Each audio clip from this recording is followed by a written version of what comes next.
Assalamualaikum warahmatullahi wabarakatuh.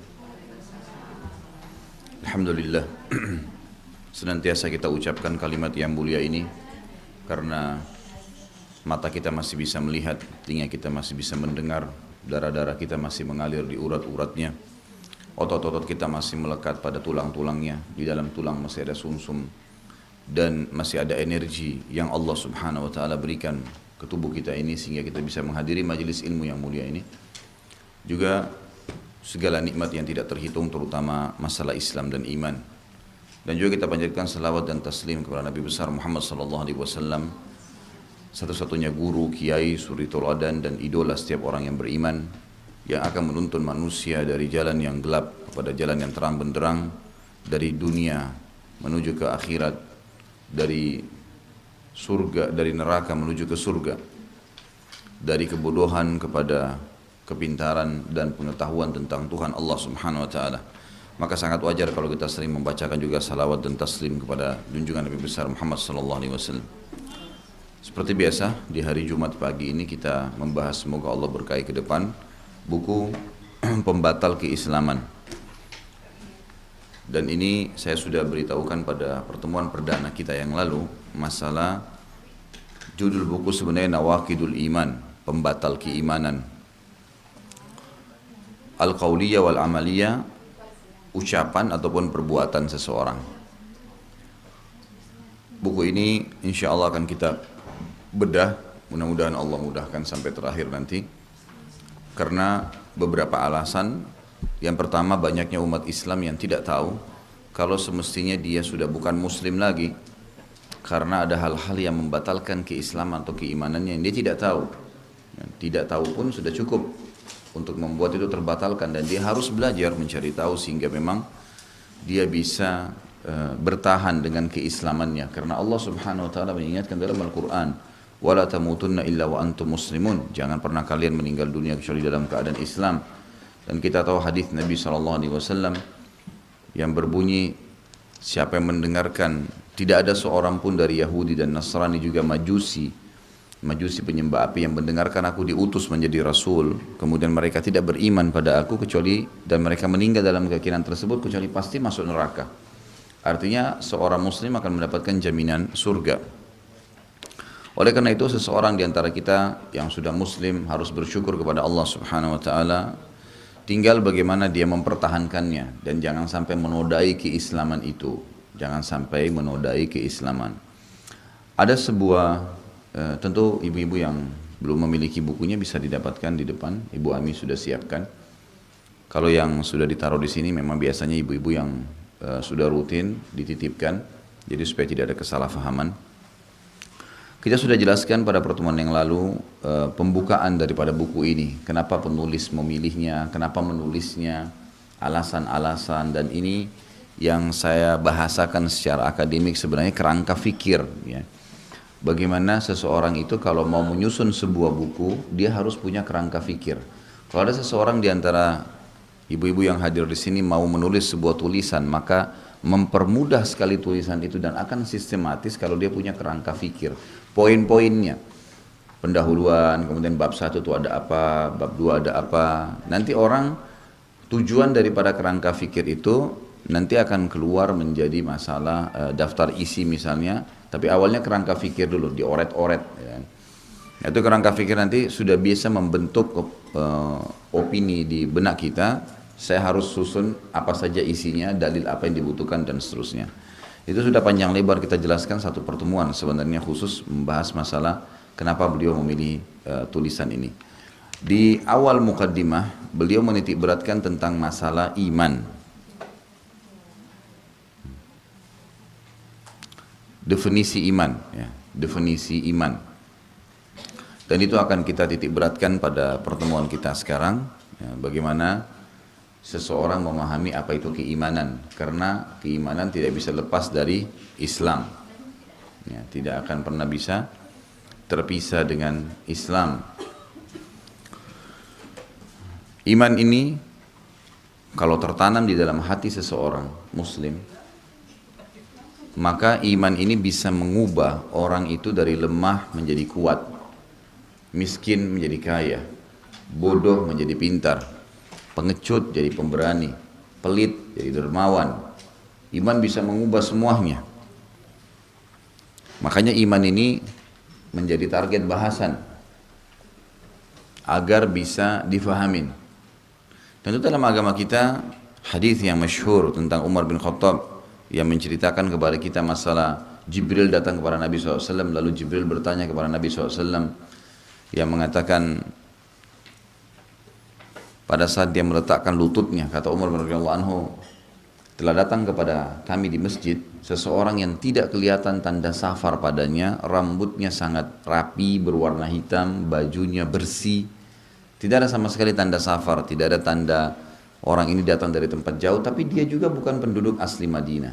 Lalu kemudian langsung duduk di hadapan Nabi SAW, menempelkan lututnya pada lutut Nabi SAW, lalu bertanya, ya Rasulullah, apa itu Islam? Maka Nabi SAW mengatakan, Islam ialah kau mengucapkan 2 kalimat syahadat, sholat, zakat, puasa Ramadan dan haji. Ringkasnya begitu, itu ada rincian sedikit. Kemudian orang itu mengatakan engkau benar. Kata Umar radhiyallahu anhu, kami heran dengan orang ini. Dia yang bertanya, dia yang membenarkan. Lalu orang itu berkata lagi, hai Muhammad, beritahukan kepadaku apa itu iman. Maka Nabi SAW mengatakan iman itu engkau beriman kepada Allah, kepada malaikat-malaikat, kitab-kitab, rasul-rasul, ya, kemudian hari kiamat dan juga kepada takdir yang baik dan buruk. Lalu orang itu mengatakan engkau benar. Kata Umar bin Khattab, kami heran dengan orang ini. Dia bertanya, lalu dia juga yang membenarkannya. Lalu orang itu bertanya lagi, beritahukan kepadaku hai Muhammad apa itu ihsan.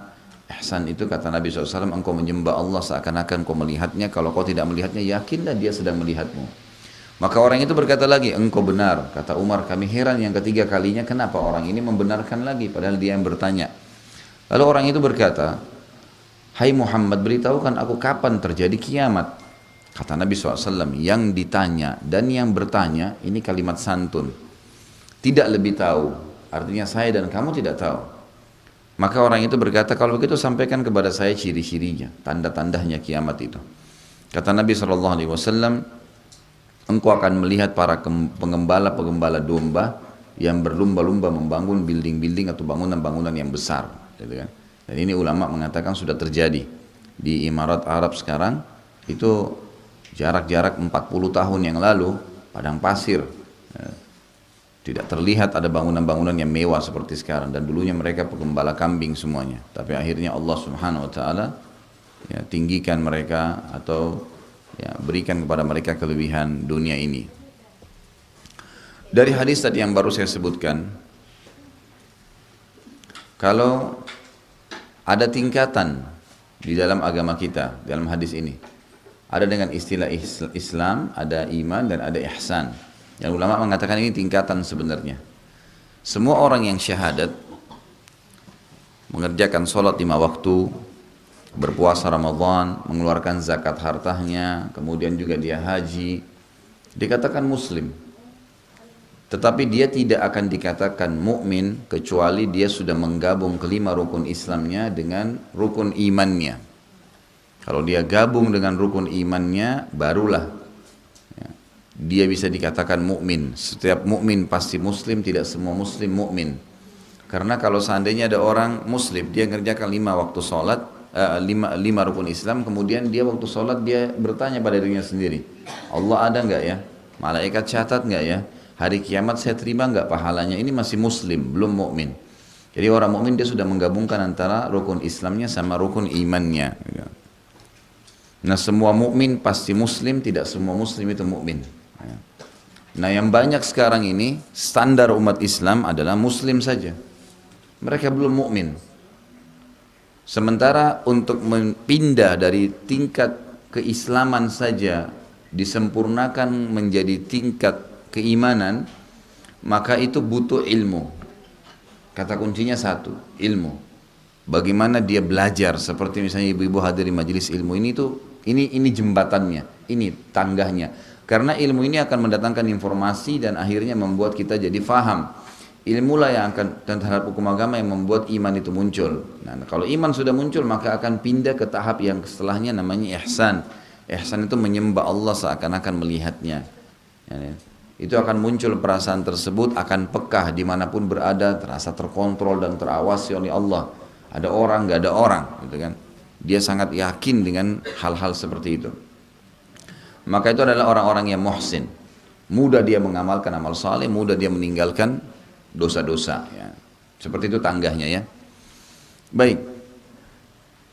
Iman ini disebutkan oleh penulis buku, kita dibuka halaman 23. Tentu sebelumnya pada pertemuan yang lalu sempat kita bahas dari halaman 17 ya. Saya berikan garis besarnya. Dikatakan definisi iman dan apa yang membatalkannya, termasuk perkara penting di permulaan, kata beliau dalam permulaan buku ini adalah menyebutkan definisi iman dan apa yang menjadi lawannya, dan menjelaskan meskipun secara singkat sebagaimana masalah-masalah penting dengan tema iman dan lawannya, kekufuran yang erat kaitannya dengan pembahasan kita. Artinya perlu sekali membahas definisi. Kesimpulan dari halaman 17 sampai 22 itu adalah penitik beratan tentang pentingnya memahami definisi. Apa saja? Kalau kita lihat buku fikih kita, sholat misalnya. Di buku-buku fikih itu jarang sekali buku fikih, atau bisa dikatakan tidak ada, kecuali yang hanya sekedar ditulis begitu saja. Kalau karya ilmiah pasti ada definisinya. Secara etimologi dan terminologi, secara bahasa dan secara istilah. Gitu kan? Misal, sholat itu apa? Secara bahasa doa. Orang faham, oh secara bahasa doa.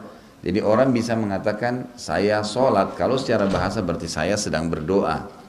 Nanti kalau masuk secara istilah barulah dikatakan dia gerakan tertentu ya, yang dengan bacaan tertentu dimulai dengan salam dan dimulai dengan takbir dan diakhiri dengan salam. Ya, jadi itu baru masuk ke istilahnya. Nah, ini selalu ada definisi, harus ada. Definisi ini akan memberikan gambaran kepada kita, kejelasan apa yang sedang kita ingin bahas.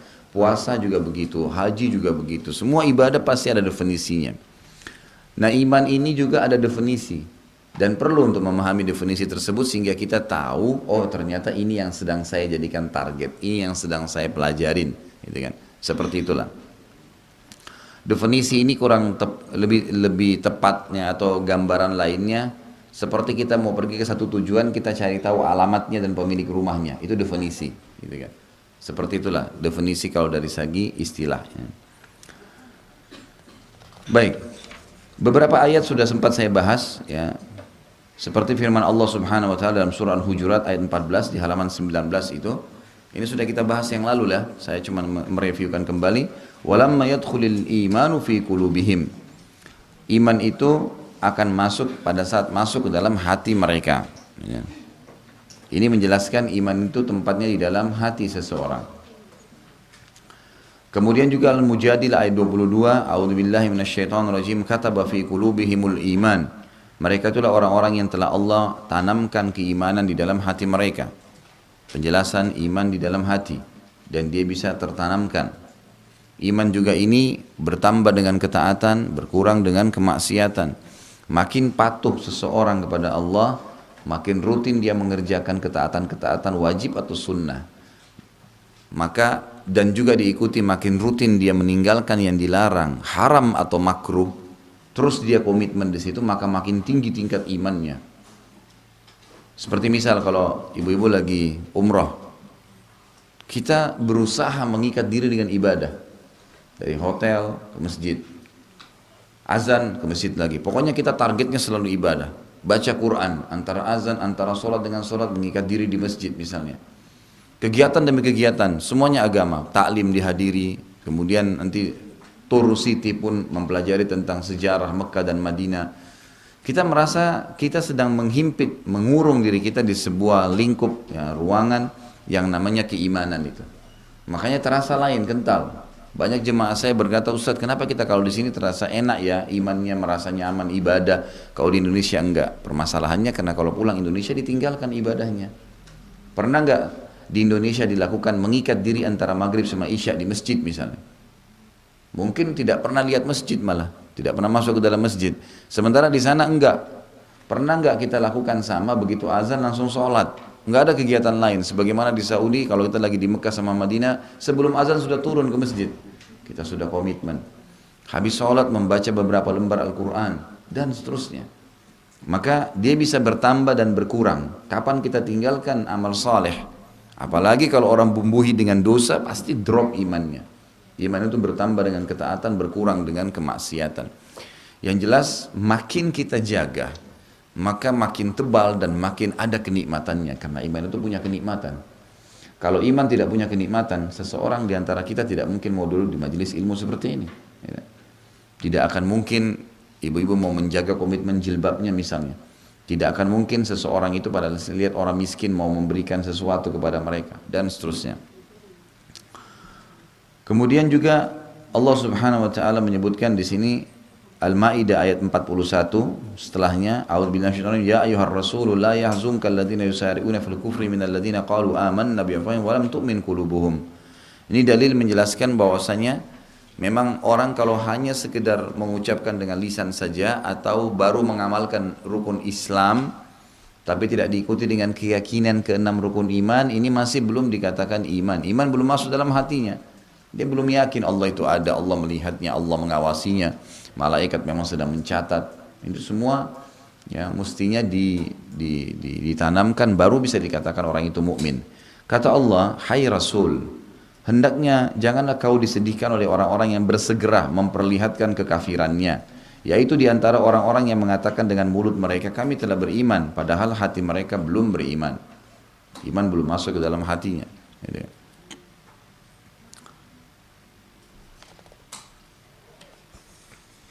Beberapa dalil yang lain di sini saya langsung pindahkan ke hadis Nabi SAW di halaman 20. Hadis yang diriwayatkan oleh Imam Bukhari dalam Kitabul Iman, kata Nabi SAW, al-imanu bid'u wa sittuna syu'bah, fa'afdaluha qawlu la ilaha illallah wa adnaha imatatul adha anit tariq wal haya'u syu'batu minal iman. Iman itu terdiri dari 60 cabang lebih. Yang paling utama, yang paling tinggi adalah la ilaha illallah. Meyakini, ya, mengikrarkan, jadi ikrar dengan fikiran, ikrar dengan lisan, yakini dengan hati. Tidak ada yang menciptakan, yang mengurus, yang mengawasi, yang memusnahkan, ya, yang memiliki semua yang di langit, kelihatan atau tidak kelihatan, semua yang di bumi dan semua di kedalaman lautan kecuali Allah. Itu tingkat iman tertinggi. Jadi bukan cuma perkataan la ilaha illallah. Memang di sini kita yakin semua yang dilihat atau tidak lihat di langit, di bumi, ya, di dalam lautan, semuanya tidak terkecuali memang la ilaha illallah. Itu tingkat iman yang paling tinggi. Dan yang paling rendah adalah menyingkir gangguan dari jalanan. Ada duri, ada paku, kita lihat lewat, jangan pergi gitu saja, mampir, angkat supaya orang lain nggak kena.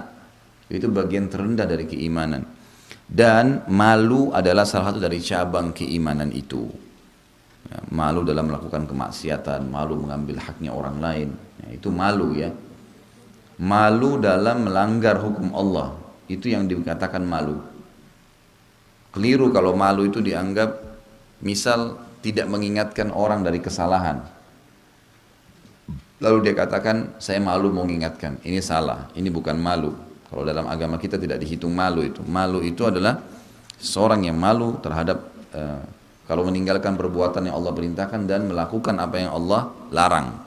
Itu semestinya dia malu untuk itu.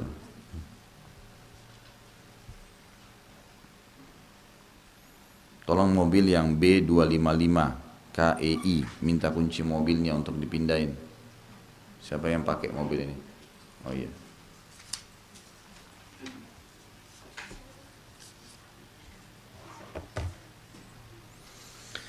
Kemudian sabda Nabi SAW masih di halaman 20 juga kepada delegasi Bani Abdul Qais. Ada orang pernah diutus untuk mengenal Islam dan iman dari Nabi SAW. Kata Nabi, amurukum bil imani billahi wahda. Atadruna mal imanu billahi wahda? Qalu Allah wa rasulu a'lam. Qala syahadatu an la ilaha illallah wa anna Muhammadar Rasulullah wa iqamus salati wa ita'uz zakah wa shaumu Ramadan wa an tu'addul khumusa minal maghnam. Aku memerintahkan kalian agar beriman kepada Allah semata. Tahukah kalian apa itu beriman kepada Allah semata? Lalu mereka menjawab, Allah dan Rasulnya lebih mengetahui. Kata Nabi SAW, syahadat bahwasanya tidak ada Tuhan yang berhak disembah selain Allah. Jadi sampai sini ini yang beliau ingin titik beratkan, beriman kepada Allah secara utuh. Ini awalnya. Lalu disempurnakan dengan mengakui bahwasanya Muhammad Rasulullah. Lalu kamu dirikan sholat, kamu tunaikan zakat, berpuasa Ramadan, dan hendaklah kalian menunaikan membayar 1/5 dari harta rampasan perang. Jadi harta rampasan perang 1/5-nya diberikan kepada Allah dan Rasulnya. Lakukanlah semua itu karena diikuti keyakinan Allah yang perintahkan. Baru dikatakan keimanan. Kemudian Al-Hafidh juga Ibnu Mandah rahimahullah menyebutkan hadis Nabi SAW, "Man ra'a minkum munkaran falyughayyirhu bi yadihi fa in lam yastati' fa bi lisanihi fa in lam yastati' fa bi qalbi wa dzalika adhaful iman." Barang siapa di antara kalian melihat kemungkaran, kemungkaran adalah sesuatu yang mungkar di mata Allah, ma'ruf adalah sesuatu yang baik di mata Allah. Setiap muslim, setiap mukmin harus melihat baik itu apa yang baik di mata Allah. Walaupun seluruh dunia menganggapnya buruk. Dan semua yang buruk di mata Allah dikatakan mungkar, buruk di mata dia walaupun seluruh dunia menganggapnya baik. Itu komitmen dasar. Kalau itu termasuk ya batang pohon daripada keimanan itu sendiri. Ya. Di mana dia memang harus mengetahui semua yang baik di mata dia adalah yang baik di mata Allah, sehingga dia bertahan dan komitmen di situ. Dan semua orang yang buruk, ya, semua yang buruk adalah yang buruk di mata Allah, yang biasa disebut dengan ma'ruf dan mungkar, gitu kan. Dan saya sudah berikan contoh wanita muslimah yang di Amerika yang sempat selamat dari gangguan geng-geng itu karena justru dia memiliki keimanan yang luar biasa terhadap Allah Subhanahu wa taala. Beliau mengatakan dalam konteks menetapkan dalil bahwasanya iman adalah ucapan lisan, keyakinan hati dan perbuatan anggota tubuh, anggota badan, serta bahwasanya iman itu dapat bertambah dan berkurang. Saya sempat berikan definisi sederhana dari iman kemarin. Iman itu adalah pengikraran dengan lisan, mengucapkan dengan lisan, Tuhanku Allah. Ibu kalau mau makan baca Bismillah. Habis makan Alhamdulillah, mau tidur, mau bangun tidur, masuk kamar mandi, keluar kamar mandi, semua ada doa yang dibacakan dan menggunakan nama-nama Allah. Ini namanya keimanan karena mengikrarkan dengan lisan, gitu kan. Kaget mengatakan Subhanallah, atau memuji dengan Masya Allah. Semua itu adalah tanda keimanan. Mengikrarkan dengan lisan, kemudian meyakini dengan hati bahwasanya apa yang saya ucapkan ini benar, memang Allah itu ada. Bukan hanya sekedar terlintas begitu saja. Kemudian juga diikuti dengan aplikasi dengan anggota tubuh. Kita bagaimana mengalokasikan, mempraktekkan dalam kehidupan kita apa yang sudah kita ucapkan itu. Jadi komitmen mengucapkan, menjalankan apa yang kita ucapkan. Kita mengatakan Allah Tuhan saya, atau kita mengatakan dalam syahadat di tahiyat asyhadu an la ilaha illallah wa anna muhammad rasulullah, harus komitmen dengan itu. Al-Fatihah kita baca iyyaka na'budu wa iyyaka nasta'in, hanya kepadamu kami menyembah, hanya kepadamu kami minta tolong. Itu harus komitmen. Jangan begitu salam pergi lagi kuburan sebelah masjidnya, minta kepada kuburan tersebut. Tadi sudah komitmen mengatakan hanya kepadamu kami menyembah, hanya kepadamu kami minta tolong. Jadi harus ada dalam kehidupan sehari-hari memang terrealisasi itu. Jadi jangan sampai banyak orang yang namanya Muhammad, istrinya namanya Aisyah, tapi tidak ada diri Muhammad dan Aisyah pada diri mereka. Enggak ada aplikasi perintah agama, itu belum dikatakan keimanan. Berapa banyak orang muslim begitu, di rumahnya kita masuk semuanya berbeda sekali dengan apa yang berhubungan dengan masalah keimanannya kepada Allah. Rumahnya penuh dengan patung, rumahnya ada hal-hal yang Nabi larang, tidak boleh semestinya. Enggak boleh, Nabi SAW mengatakan tidak akan masuk rumah yang ada malaikat tidak masuk rumah yang ada patungnya. Dikeluarkan patung itu memang tidak boleh. Ya. Kalau mau dikatakan seorang yang beriman, Nabi SAW melarang, mengatakan rumah yang ada anjingnya tidak dimasuki oleh malaikat. Jangan pelihara anjing. Saya suka hewan Ustaz. Pelihara hewan yang boleh, kucing kan boleh. Ya. Kenapa? Ya, semestinya pokoknya komitmennya adalah hadis menjelaskan malaikat tidak masuk kan itu. Nah, ya sebenarnya kalau majelis ilmunya tetap dapat pahalanya, ya. Tapi malaikat tidak masuk dalam arti kata itu malaikat rahmah, ya. Jadi gini, rumah itu yang ada malaikatnya, rumah yang selalu kita terengah dalam kegiatan-kegiatan positif. Seperti misal kita niat malam tidur, mau niat bangun sholat malam, mau bangun 3:30 deh, itu pasti terkaget nanti bangun tuh. Itu yang bangunkan malaikat. Itu ada bab bahasan sendiri di kitab Minhajul Muslim kita ya. Itu kalau ibu-ibu ada waktu yang tidak sempat hadir di hari Senin ada bahasan kita masalah itu. Jadi kita bab tentang malaikat itu sudah kita titik beratkan tugas-tugasnya ya, kegiatan-kegiatan mereka, termasuk ada memang yang malaikat hafadhah namanya, menjaga manusia itu. Intinya adalah bukan itu kita bahas sekarang, kita sedang mengatakan harusnya seseorang itu memang memahami dalam kehidupan dia, keimanannya kepada Allah, dan untuk menjaga, dia harus memang meninggalkan semua yang dilarang, jauhi dari dirinya, dari rumahnya, dan komitmen menjaga itu. Semua yang buruk di mata Allah, buruk di mata dia, ditinggalin sudah, apapun alasannya.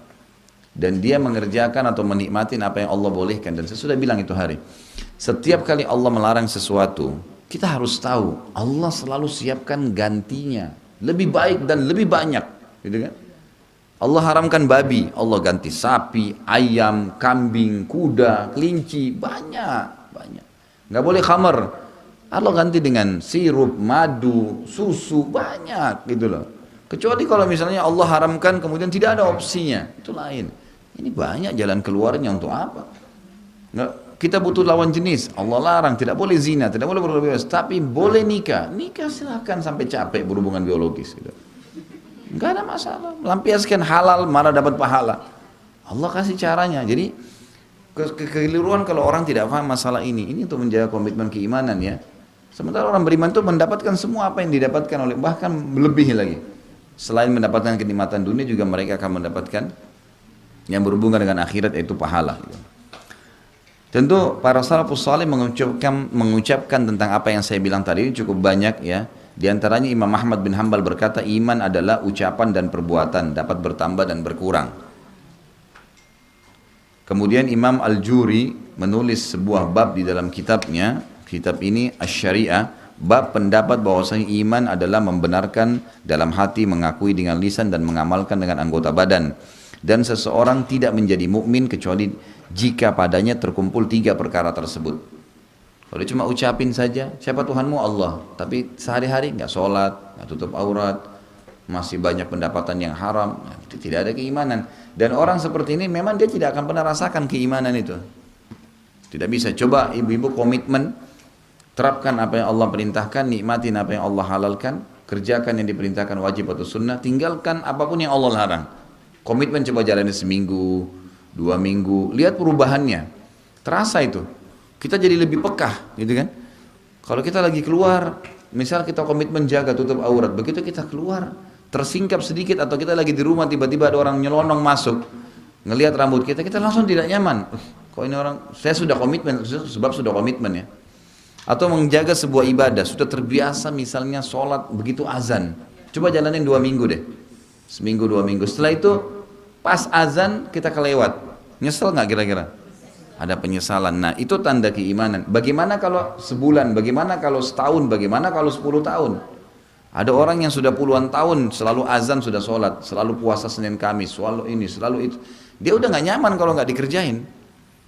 Makanya kata para ulama, keimanan itu kalau makin dipupuk, makin dijaga, itu makin tebal. Jadi dia bukan berarti kalau kita misalnya jaga 5 waktu sholat nih, kita tutup aurat, kemudian iman kita sudah terasa. Dia tidak akan stuck di situ. Allah SWT akan terus tambahkan. Dan memang kita harus ada upaya untuk itu ya. Ada juga tingkatan iman yang sudah sangat luar biasa. Dia tidak pernah puas dengan apa yang dia lakukan. Misal dia biasa sholat duha 2 rakaat.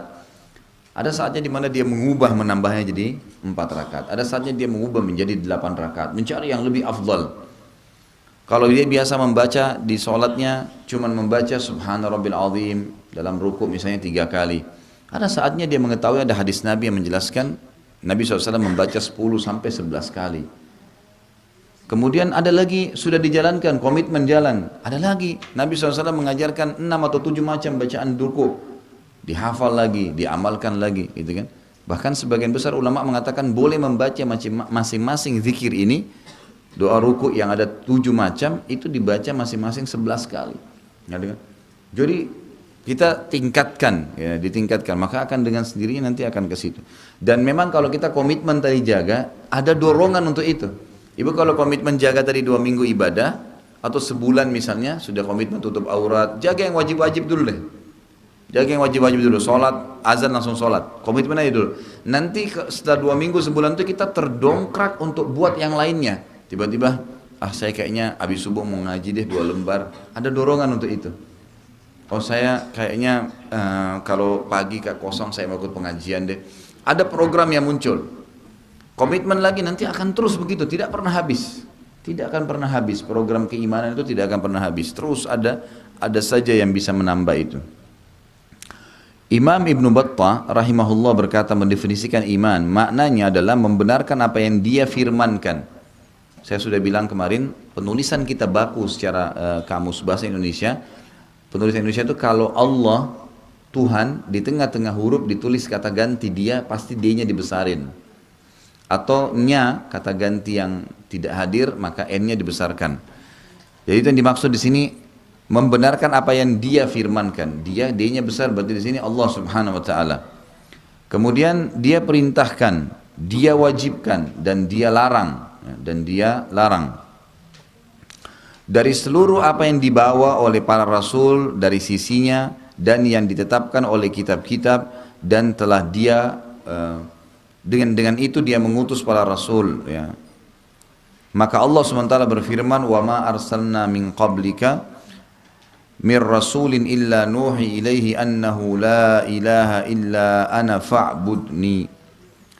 Dan kami tidak mengutus seorang rasul pun sebelum kamu, melainkan kami wahyukan kepadanya benar-benar tidak ada Tuhan yang berhak disembah melainkan aku, maka sembahlah olehmu sekalian aku ini. Dan membenarkan hal tersebut adalah mengatakan dengan lisan, membenarkan dengan hati, dan mengamalkan dengan anggota badan. Al-Qadhi Abu Ya'la rahimahullah mendefinisikan iman dengan mengatakan, adapun definisi iman dalam syariat adalah seluruh ketaatan lahir dan batin. Yang batin adalah amal-amal hati. Dan amal-amal hati ini seperti ikhlas, tawakal, takut, bergantung, tunduk, ya, berharap. Ini semua adalah amal-amalan hati.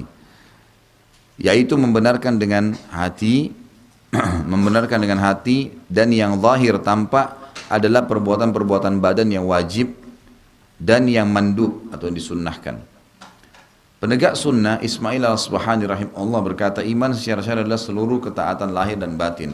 Yang jelas ucapan-ucapan salaf dalam masalah ini sangat banyak, sulit untuk disebutkan satu persatu dalam buku yang pendek seperti ini. Menurut penulis bukunya pendek ini, yang gitu.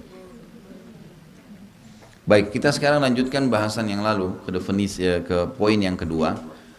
Pernyataan ulama salaf tentang definisi iman.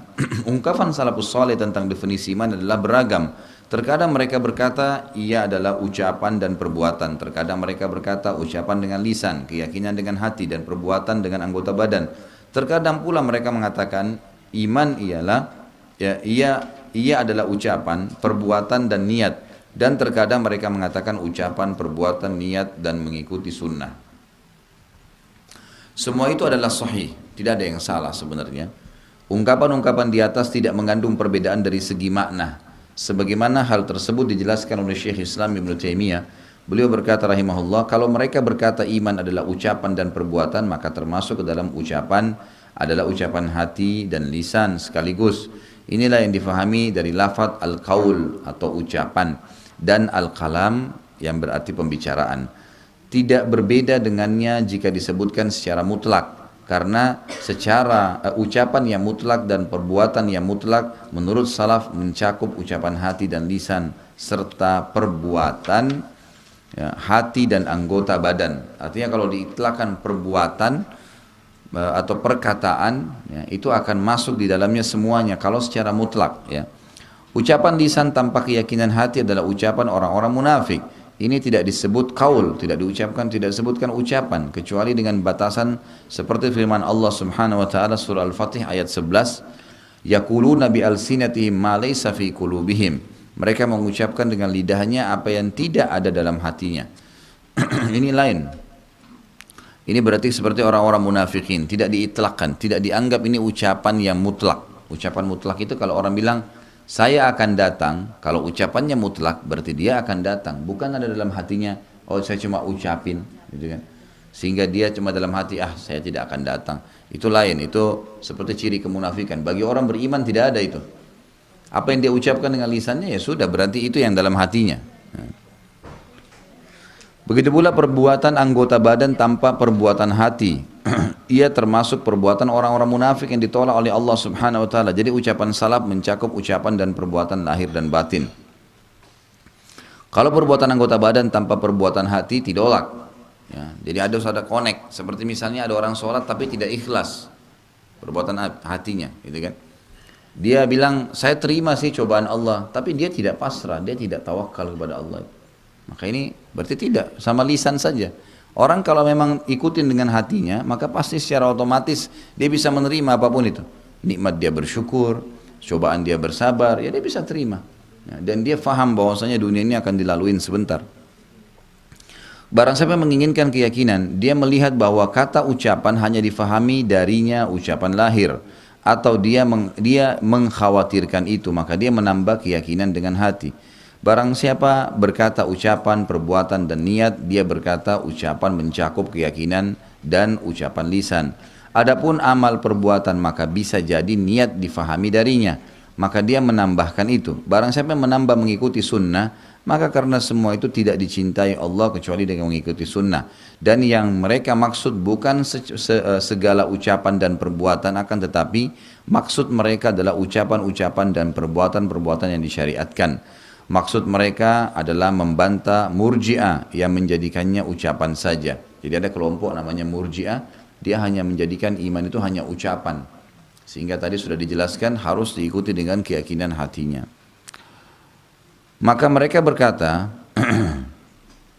akan tetapi ia adalah ucapan dan perbuatan. Dan ulama-ulama yang menjadikan iman 4 bagian, maka mereka menjelaskan apa yang mereka maksud. Sebagaimana Sahal ibn Abdullah At-Tustari pernah ditanya tentang apa itu iman, dia mengatakan ucapan, perbuatan, niat dan sunnah. Karena jika iman adalah ucapan tanpa perbuatan, maka ia kekufuran, ucapan saja tapi tidak dikerjakan. Jika ia ucapan dan perbuatan tanpa niat, maka ia kemunafikan. Dan jika ia ucapan, perbuatan dan niat tanpa mengikuti sunnah, maka dia adalah perbuatan bid'ah. Ringkasnya adalah di sini diberikan gambaran bagaimana para ulama-ulama kita terdahulu saking pentingnya masalah iman sampai mereka berselisih atau masing-masing memberikan definisi. Tapi Ibnu Taimiyah rahimahullah disebutkan oleh penulis buku ini coba menggabungkan semuanya dan mengatakan tidak ada perselisihan. Tapi kalau kita ambil mayoritas pendapat tadi mengatakan ikrar dengan lisan, yakini dengan hati dan aplikasi atau dialokasikan dalam atau dengan anggota tubuh. Penjelasan tentang definisi iman dan kesalahan golongan-golongan yang menyelisihi ahli sunnah. Coba kita lihat beberapa golongan-golongan yang menisbatkan diri kepada Islam, tapi mereka salah dalam pemahaman iman ini. Dalam masalah ini kami akan menurunkan ucapan sebagian salafus salih, maksudnya saya akan menukil menurut penulis ya, tentang penjelasan definisi iman menurut mereka dan penjelasan tentang kesalahan orang-orang yang menyelisihi dalam masalah ini. Penjelasan ringkas ini kami jelaskan sebagai berikut. Yang pertama, definisi iman mencakup ucapan dan perbuatan hati. Ucapan hati adalah keyakinan dan pembenaran, membenarkan para rasul alaihi wassalatu wassalam dalam apa yang mereka beritakan merupakan suatu keharusan. Jika pembenaran hati lenyap, maka bagian-bagian yang lain tidak berguna, karena membenarkan dengan hati merupakan syarat dalam meyakininya dan bahwa ia berguna. Iman juga mencakup perbuatan hati seperti ikhlas, cinta, takut, harapan, ta'zim, mengagungkan, tunduk, tawakal, dan perbuatan-perbuatan hati lainnya.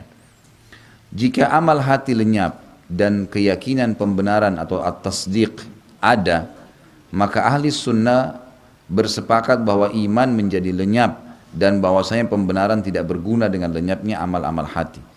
Saya akan menurunkan di sini, beliau mengatakan, sebagian kutipan yang terpilih dari masalah ini. Ibnu Taimiyah berkata rahimahullah, sesungguhnya dasar iman adalah iman yang ada di dalam hati dan harus ada padanya 2 perkara, membenarkan dengan hati, pengakuan dan ma'rifatnya. Ma'rifat artinya mengenal Allah Subhanahu wa taala. Untuk ini disebut ucapan hati. Al-Junaid bin Muhammad berkata, tauhid adalah ucapan hati, tawakal dengan perbuatan hati, harus ada padanya ucapan hati dan perbuatannya.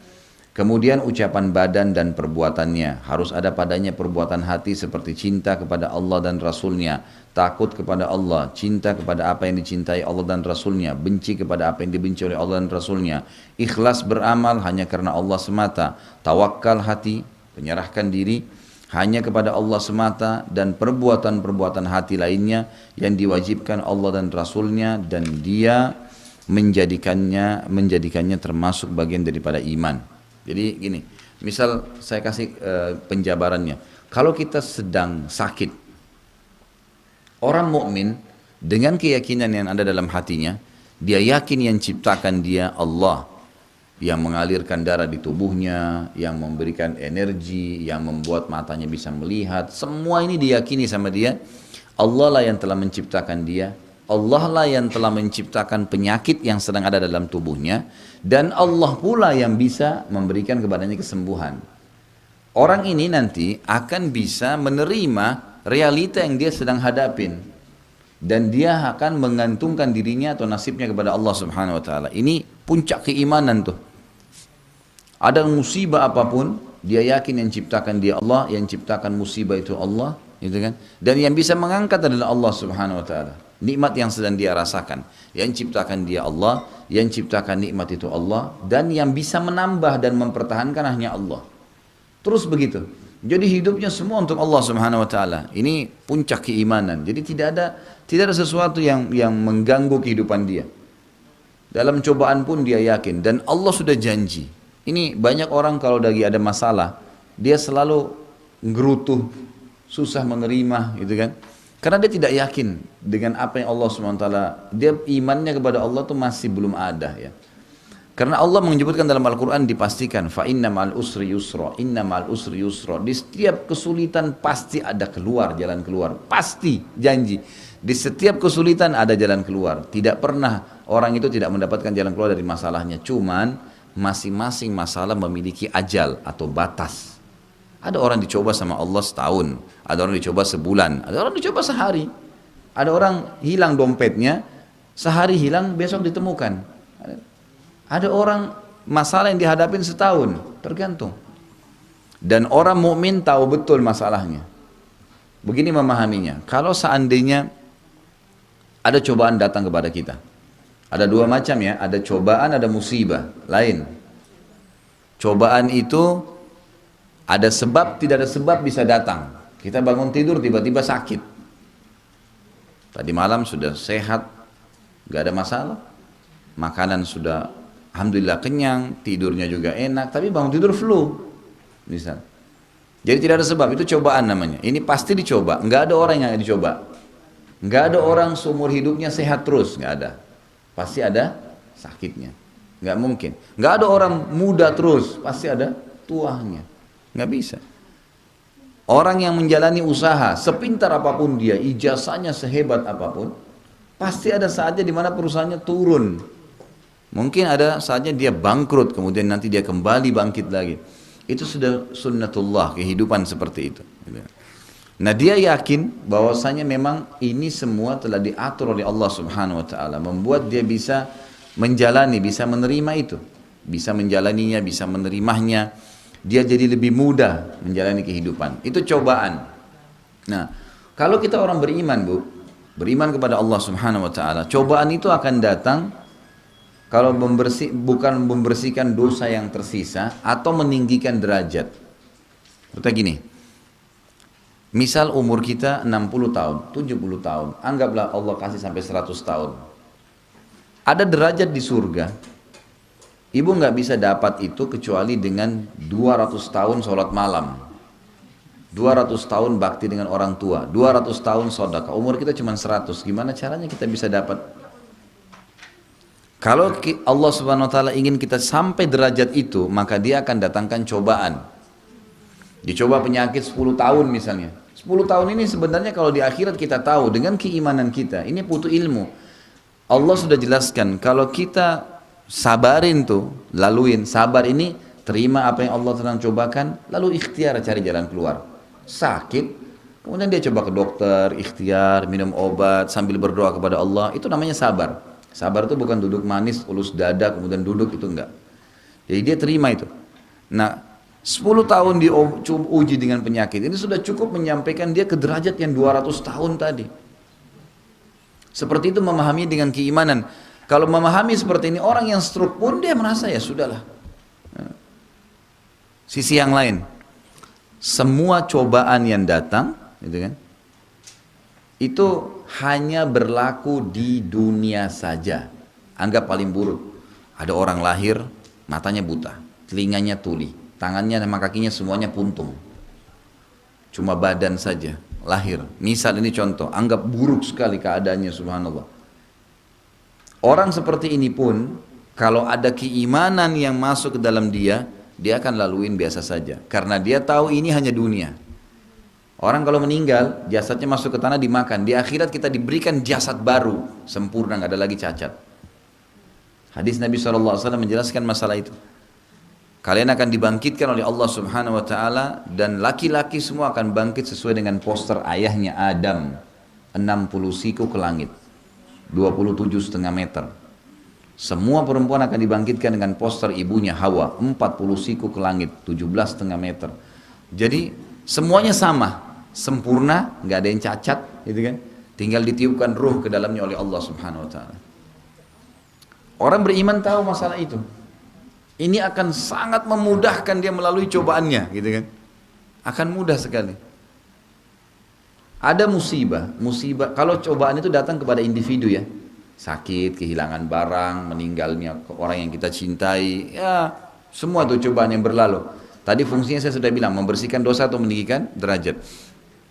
Ada musibah. Musibah ini bu, datangnya dia sifatnya umum, global, merata. Misal banjir, orang semua kena, tsunami, longsor. Nah kalau ini sebabnya karena dosa, nggak ada yang lain. Kalau cobaan tadi ada dosa nggak ada dosa, tetap akan datang tuh, tetap akan datang kepada dia. Tapi kalau kalau musibah enggak, harus karena dosa saja. Allah Subhanahu Wa Taala tidak akan menghukum satu kaum tanpa sebab. Wa ma kana rabbuka liyuhlikal qura bidzulmin wa ahluha muslihun, kata Allah. Allah tidak akan membinasakan satu negeri sementara penduduknya berbuat kebaikan, enggak mungkin. Pasti ada sesuatu bermasalah. Mereka harus bermuhasabah tuh. Nah. Jadi itu perbedaan antara cobaan sama musibah. Tapi orang-orang beriman tahu semua jawabannya nih. Kalaupun musibah datang secara umum, taubat kepada Allah. Berarti ada dosa. Udah. Kemarau yang kekenyangan, tidak turun hujan, taubat kepada Allah SWT. Hujan terlalu berlebihan, banjir, mengganggu orang, berarti ada dosa, bertaubat kepada Allah. Itu kata kuncinya. Kasus waktu Aceh terjadi tsunami, kita lihat cuplikan di media-media kita, masyarakat Aceh di atas rumah, ada yang sujud, pada menangis, taubat kepada Allah. Sebentar tuh habis tsunami-nya, habis airnya. Sekarang mulai lagi dibangunkan. Kalau kita lihat contoh yang kasus terjadi lumpur di Lapindo misalnya di Sidoarjo, kalau orang-orang tidak bertaubat, maka berapa tinggi lagi tanggul yang dibutuhkan untuk itu? Sekarangnya sudah 10 meter, gitu kan? Dan setiap hari yang dilakukan bukannya taubat kepada Allah, datang lempar sapi di sana, kembang 7 warna, datang dukun ini, jadi tambah masalah. Orang beriman tahu kasusnya taubat. Itu kalau orang-orang itu taubat tidak ada masalah. Saya lewat itu hari ada daurah pesantren kilat untuk para ustadz-ustadz di Malang. Saya bawa mobil dari Jakarta. Coba mau tahu jalan terus di Jawa Tengah, Jawa Barat, Jawa Tengah sampai Jawa Timur. Alhamdulillah waktu itu dimudahkan oleh Allah. Saya lewat di situ pas hari Ahad pulang dari daurah dari Malang mau kembali ke Surabaya. Lagi dipasang speaker besar-besar di dekatnya tanggul ya Sidoarjo. Itu ditaruh, kemudian ada dandut massal gitu kan, di situ ya. Bukannya datang seorang dai ingatkan masalah dosa, ini enggak, ini saya khawatir, saya buru-buru jalan waktu itu, ini kalau jebol tanggulnya mati semua nih, gitu kan. Jadi orang beriman tahu kata kuncinya, ada sebenarnya jalan keluar. Orang beriman tuh terpandu, gitu kan? Terpandu mana yang boleh, mana nggak boleh, sampai masalah berat pun bagaimana caranya dia keluar dari situ. Seperti itu memahami tadi apa yang saya bacakan dari definisi beberapa statement yang disampaikan di sini. Ibnu Taimiyah juga mengatakan, mengetahui sesuatu yang dicintai menuntut kita mencintainya, mengetahui yang diagungkan menuntut kita mengagungkannya, Mengetahui yang ditakuti menuntut kita takut kepadanya. Berilmu mengetahui dan membenarkan Allah itu sendiri dengan asma'ul husna, nama-namanya yang mulia dan sifat-sifatnya yang tinggi, menuntut kecintaan hati kepadanya, mengagungkan dan takut kepadanya, dan hal itu mengharuskan kecintaan hati kepadanya, pengagungan dan ketakutannya si makhluk tadi kepadanya, kepada Allah. Dan itu menuntut keinginan mentaatinya dan benci untuk mendurhakainya, dan keinginan kuat ditambah kemampuan mewujudkan, menuntut adanya yang diinginkan dan apa yang mungkin diwujudkan darinya. Di tempat ketiga Ibnu Taimiyah rahimahullah menekankan, maksudnya di pendapat yang lain, pentingnya perbuatan hati. Beliau menyebutkan bahwa ia termasuk dasar-dasar iman dan pondasi-pondasi agama seperti cinta kepada Allah dan Rasulnya. Jadi cinta ini tidak harus melihat ya. Bukankah seseorang manusia itu bisa mengidolakan dan mencintai orang lain tanpa bertemu dengannya? Ya. Lalu bagaimana aplikasinya? Apa buktinya kalau dia cinta pada orang tersebut? Dia menjadikannya sebagai idola. Dia mencari tahu tentang hobinya, warna yang disuka, makanan yang disuka. Dia ikutin semua, dicontohin semuanya. Itu sebenarnya hakikat cinta dari situ. Jadi tidak selamanya harus melihat. Ini kalau kita tarik kepada cinta Allah dan Rasulnya adalah kita memang mencintai Allah dengan cara mengerjakan apa yang diperintahkan, gitu kan? Meyakini apa yang dijanjikan, seperti itu membahasannya atau membahasakannya. Jadi Ibnu Taimiyah mengatakan di sini menekankan pentingnya perbuatan hati. Beliau menyebutkan bahwa ia termasuk dasar-dasar iman dan pondasi-pondasi agama seperti cinta kepada Allah dan Rasulnya. Artinya kita dahulukan Allah dan Rasulnya, mengikuti apa yang diperintahkan. Saya sebutkan sebuah riwayat, nanti ingatkan saya. Kita lanjutkan kata-kata tawakal kepada Allah. Jadi pernah ada seorang sahabat pulang ke rumahnya. Ini sebuah kasus terjadi waktu itu ya. Maka beliau menemukan istrinya selingkuh dengan laki-laki lain. Ini kisah. Maka beliau bingung, ini apa yang harus dilakukan nih?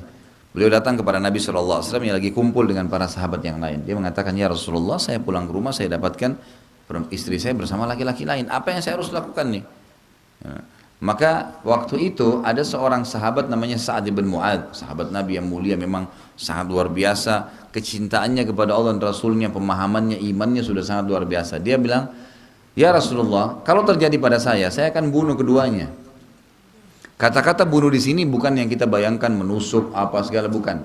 Artinya saya akan terapkan hukum Allah padanya, karena orang yang sudah menikah kalau berzina dirajam, gitu kan.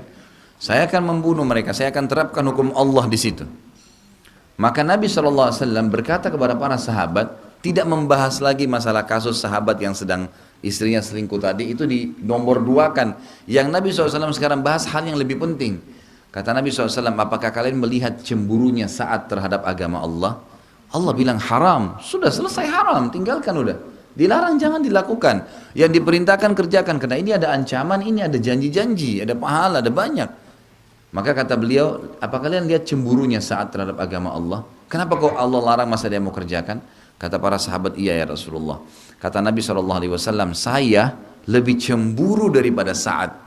Artinya gini, Nabi cemburu kepada kita, Nabi sudah ajarin nih ya, kerjain 1, 2, 3, 4, 5, nikmatin yang ini 1, 2, 3, 4, 5, ini ya pahalanya, fadilahnya. Nanti kamu masuk surga, surga itu begini, begini, begini, begini, sudah dirincikan. Ini jangan kerjain ya, nggak boleh riba, zina, dusta, segala ini nggak boleh. Ini nanti hukumannya, dosanya begini, hukumannya nanti masuk neraka, neraka itu begini, begini, begini, dirincikan semua. Kata Nabi SAW, saya cemburu dengan umatku kalau masih mau ikutin yang ini nih, udah dilarang, gitu kan. Saya sudah sampaikan yang baik kok masih tidak mau. Padahal sebenarnya yang baik jauh lebih banyak. Ya, jauh lebih banyak. Semua ibadah itu, kepatuhan kepada Allah dimulai dengan keikhlasan, diakhiri dengan kenikmatan. Semua dosa dimulai dengan ketakutan, kekhawatiran, dan diakhiri dengan penyesalan. Kata Nabi SAW, saya cemburu dengan orang-orang seperti ini. Kenapa kok lebih pilih syaitan daripada saya? Karena pastilah jalan di muka bumi cuma ada jalannya Allah atau jalannya syaitan. Gak ada jalan ketiga. Jalan Allah, ya kita ikutin semua apa yang diperintahkan, tinggalkan yang dilarang. Semua yang dijanjikan akan kita dapatkan. Atau jalan syaitan, semua menyimpang dari jalan Allah dan pasti masuk neraka. Nggak ada jalan ketiga dan tidak bisa disatukan. Tidak bisa orang taat dengan maksiat, gimana caranya?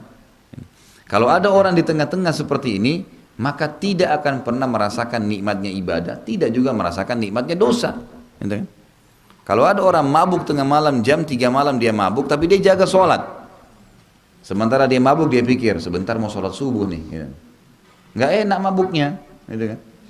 Setengah-setengah, gitu kan. Dia juga kalau sholat nanti nggak khusyuk sholatnya, karena dia masih gabungin jalan syaitan sama jalan Allah, nggak bisa. Makanya kalau ada orang memang tutup aurat iya, tapi masih banyak pelanggaran-pelanggaran agama misalnya dilakukan. Maka kalau dia sholat tidak bisa khusyuk, ya wajar lah. Karena masih ada yang ganjal, ada pelanggaran agama. Memang harus penentuan. Sekalian di jalan Allah, siratul mustaqim, jadi orang yang benar imannya bertambah terus, atau orang buruk sekalian, tapi ini ujungnya neraka. Karena orang yang mabuk tidak pikir sholat, itu puas tuh. Sampai teler, sampai jatuh, dia nggak pusing sholat. Tapi neraka ujungnya ya, saya tidak sarankan di sini. Gitu. Tapi ini jalan. Kalau ada orang di tengah-tengah ini pelimplang, nggak bisa. Nggak nikmat ibadah, nggak nikmat maksiat, gitu kan. Percuma aja. Jadi untuk apa? Sekalian istiqomah memang lurus. Dan subhanallah, secara kehidupan alami manusia, setiap kali orang istiqomah di jalan Allah jadi baik nih, kayak ibu pakai jilbab, ibu selalu santun dengan orang, penilaian orang pasti baik. Kan itu pasti baik. Atau kita jaga tutup aurat, lalu ada orang yang buat fitnah, itu orang itu berzina. Orang masih ragu, bener gak ya? Kayaknya dari penampilannya nggak mungkin deh. Karena orang tahu, dilihat. Ya. Jadi seperti itu memahaminya. Harusnya kita memilih jalan yang jelas, jalan Allah Subhanahu Wa Taala, atau jalan syaitan. Maka ini berbahaya dan jangan berada di tengah-tengah. Tidak ada aibnya kita untuk hijrah, berubah menjadi lebih baik. Memang sudah saatnya. Semua teman-teman kita ingat, semua teman-teman yang mengucapkan dengan lisannya, udahlah kamu masih muda, nanti dulu, macam-macam, itu cuman sepanjang lidahnya. Setelah itu dia pergi. Pada saat kita meninggal, apa yang dia bisa lakukan? Kalau kita sudah masuk di kuburan, apa yang dia bisa lakukan? Dia mau temanin kita di kuburan, suruh temanin dia sehari aja. Mau nggak? Pulang, 1 jam dia pulang. Baik kalau dia datang ke kuburan kita lagi, gitu kan. Apalagi kalau kita mau bicara masalah doa, masalah apa segala, terlalu jauh. Jadi jangan terpengaruh dengan orang. Seorang yang beriman itu punya prinsip dasar, Allah dan Rasulnya di atas segalanya. Maka kata Nabi SAW kembali kepada hadis tadi, dan Allah lebih cemburu lagi daripada saya dan Sa'ad. Allah lebih cemburu, ini hamba saya ini, saya udah kasih kok jalan keluar. Sudah buat dosa pun saya kasih kesempatan taubat. Masih nggak mau.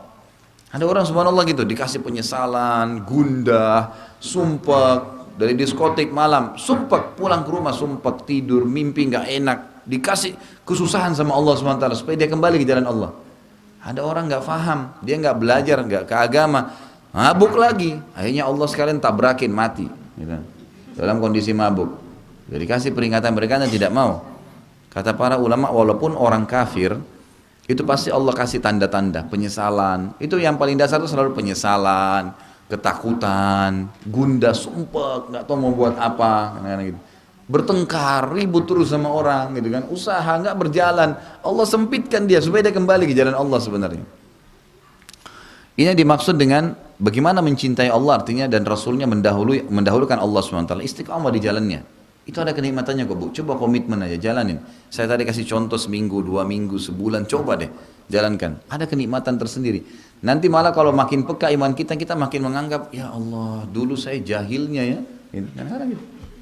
Ya, saya kemarin waktu diundang ceramah di Makassar, saya kebetulan lagi ke sana juga. Ada satu jemaah saya itu pengusaha besar, pengusaha marmer, Masya Allah.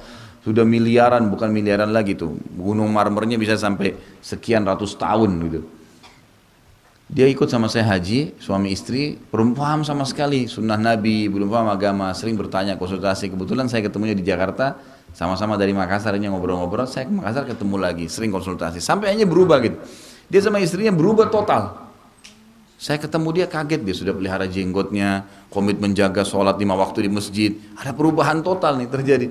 Istrinya juga jilbab, sudah jilbabnya udah berubah penampilan. Terus saya duduk, saya dijemput, ada pengajian di rumahnya. Saya duduk sama dia, sama istrinya di mobil, istrinya di belakang. Lalu saya bilang, bagaimana rasanya sekarang? Sekarang ini setelah komitmen, rupanya dia komitmen. Semenjak ada masalah sedikit merasa kendor imannya, telepon saya, Ustaz ini gimana nih, ada tawaran begini, ada begini. Jangan, berpegang, istiqomah, sabar, nikmatin. Masih ada makanan hari ini kan? Masih, udah, makan aja hari ini sudah. Udah. Kata Nabi SAW, siapa yang bangun pagi hari badannya sehat, punya makanan hari itu, maka dia orang yang paling kaya. Udah luar biasa. Hari kemarin sudah berlalu, salah beristighfar, benar kita bersyukur. Hari ini milik kita, besok itu kita tidak tahu apa yang terjadi. Nggak usah pikir besok itu, hari ini apa ini? Maksimalin. Orang mukmin punya jadwal, kalau besok masih hidup ya dia sudah ikuti dari pagi sampai malam, ada sholat 5 waktu, ada zikir pagi sore, ada baca Quran, ada majelis ilmu, ada bakti orang tua, ada jenguk orang sakit, padat programnya, udah tinggal jalanin lagi besok. Sekarang ini hari ini maksimalin. Orang yang begini nanti kalau sholat, aduh ini apa tahu sholat saya yang terakhir nih, kan itu. Bagaimana kalau pas dokter bilang bu ini kayaknya ibu tinggal 2 jam lagi nih. Ini sudah nggak bisa, operasi pun belum tentu berhasil. Pas azan, ibu ada kesempatan sholat, khusyuk nggak sholatnya? Semestinya jangan tunggu dokter bilang begitu. Karena kita tidak tahu, dokter tidak bilang pun pastinya bisa setiap saat terbang nih, hilang, melayang gitu kan. Nah orang yang beriman selalu merasa begitu tuh, terkontrol, terawasi, merasa nyaman, enak, terpandu. Maka kita harus tahu, mencintai Allah dan Rasulnya, mendahulukan dalam segala hal, itu akan membuat kita istiqomah di jalannya dan kita akan selalu dapat jalan keluar dari masalah. Tawakal kepada Allah, tawakal ini setelah ikhtiar kita pasrahkan. Kata Nabi SAW, tidak ada seorang pun di antara kalian kecuali akan terlintas padanya tatayur. Tatayur ini menggantungkan nasib pada benda. Syaitan tunggangin itu. Ya seperti kalau di Indonesia tangan kanan gatal mau dapat duit untuk keluar duit, tangan kiri matanya kedap-kedip, di atas mau senang, yang di bawah sedih. Ini nggak boleh, namanya tatayur ya, karena kebetulan urat saraf tangannya bermasalah. Kalau tangan kirinya gatal mau dapat duit, tiap hari kita gatalin gitu. Jadi itu tidak boleh, itu perbuatan tatayur. Kata Nabi SAW, semua kalian akan terlintas padanya sifat itu ya. Syaitan tunggangin tuh, dan itu perbuatan syirik gitu kan. Dan Allah menghilangkannya dengan bertawakal. Tawakal ini apa? Bekerja dulu lalu pasrahkan kepada Allah. Sudah minum obat, ya sudah, tawakal kepada Allah, pasrahin. Allah mengatakan dalam Al-Quran kepada iblis, kau tidak akan punya kemampuan mengganggu dan menguasai hamba-hambaku yang bertawakal. Nggak bisa, orang tawakal nggak bisa diganggu oleh syaitan. Syaitan bisikin apapun, oh kau tidak bisa sembuh, kau tidak bisa begini saja. Allah sudah janjikan kok, tawakal kepada Allah. Sudah selesai semua. Kerja ikhtiar sudah tawakal kepada Allah. Belum berhasil, ya sudah coba lagi. Dan dalam Islam kita yakin kalau beriman kepada Allah, apapun upaya, sekecil apapun ada nilai pahalanya. Gak ada yang sia-sia. Saya ternyata sudah buka usaha setahun gagal. Setahun itu ada nilai pahalanya, gak ada yang sia-sia. Kata Nabi SAW, tidak ada yang menimpa seorang muslim capek, letih, gangguan orang, gitu kan, sakit, dan duri yang menusuk tubuhnya kecuali jadi pengampunan dosanya. Karena sesuatu capek.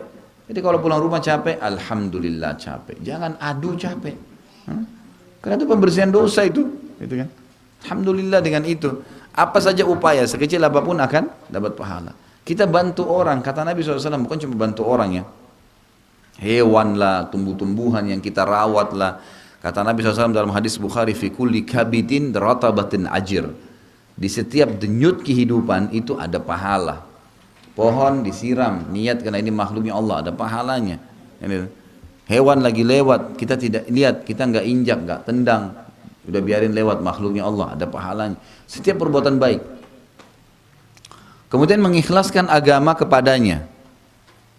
Jadi mengerjakan ibadah agama ini karena Allah Subhanahu wa taala. Bersyukur kepadanya setiap nikmat, alhamdulillah, alhamdulillah. Lisan ini terus alhamdulillah. Enggak berimbang antara nikmatnya Allah dengan apa yang kita lakukan. Disebutkan dalam sebuah riwayat yang sahih bahwasanya ada seorang dari Bani Israel itu beribadah kepada Allah 500 tahun di sebuah pulau. Enggak ada sama sekali maksiatnya.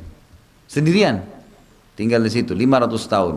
Lalu kata Nabi SAW, orang ini datang, nanti datangkan hari kiamat. Lalu Allah Subhanahu wa ta'ala berkata, masukkan hambaku ini ke dalam surga karena rahmatku. Dia bilang, ya Allah, amalku. Dia mau protes Allah, 500 tahun nih saya ibadah. Gitu kan? Kata Allah SWT, masukkan dia ke surga karena rahmatku. Dia bilang lagi, amalku ya Allah. 3 kali Allah bilang, masukkan dia ke dalam surga karena rahmatku. Dia mengatakan, ya Allah, amalku. Kata Allah Subhanahu, kata Nabi SAW, Allah berfirman kepada para malaikat, timbang nikmat matanya saja dia dengan amalnya yang 500 tahun. Coba begitu ditimbang di timbangan amal, nikmat matanya mengalahkan semua amal yang pernah dikerjain sama dia. Karena kalau tanpa nikmat mata dia nggak bisa melihat, nggak bisa beribadah, gitu kan? Belum pendengaran, belum segala macam nikmat yang tidak bisa terhitung. Luar biasa nikmatnya Allah. Maka sering bersyukur, dan itu kata itu passwordnya itu. Untuk ditambah, selalu alhamdulillah, alhamdulillah. Capek, alhamdulillah, capek. Karena kalau capek jadi enak istirahat, gitu kan? Coba kalau kita tidak capek, nggak enak. Lapar, alhamdulillah lapar. Karena dengan lapar kita enak makan, gitu kan? Jadi jangan aduh lapar, gitu kan? Haus juga begitu, seterusnya. Bersabar atas hukumnya, hukum Allah Subhanahu Wa Taala yang diterapkan, sabarin, terima itu. Takut kepadanya.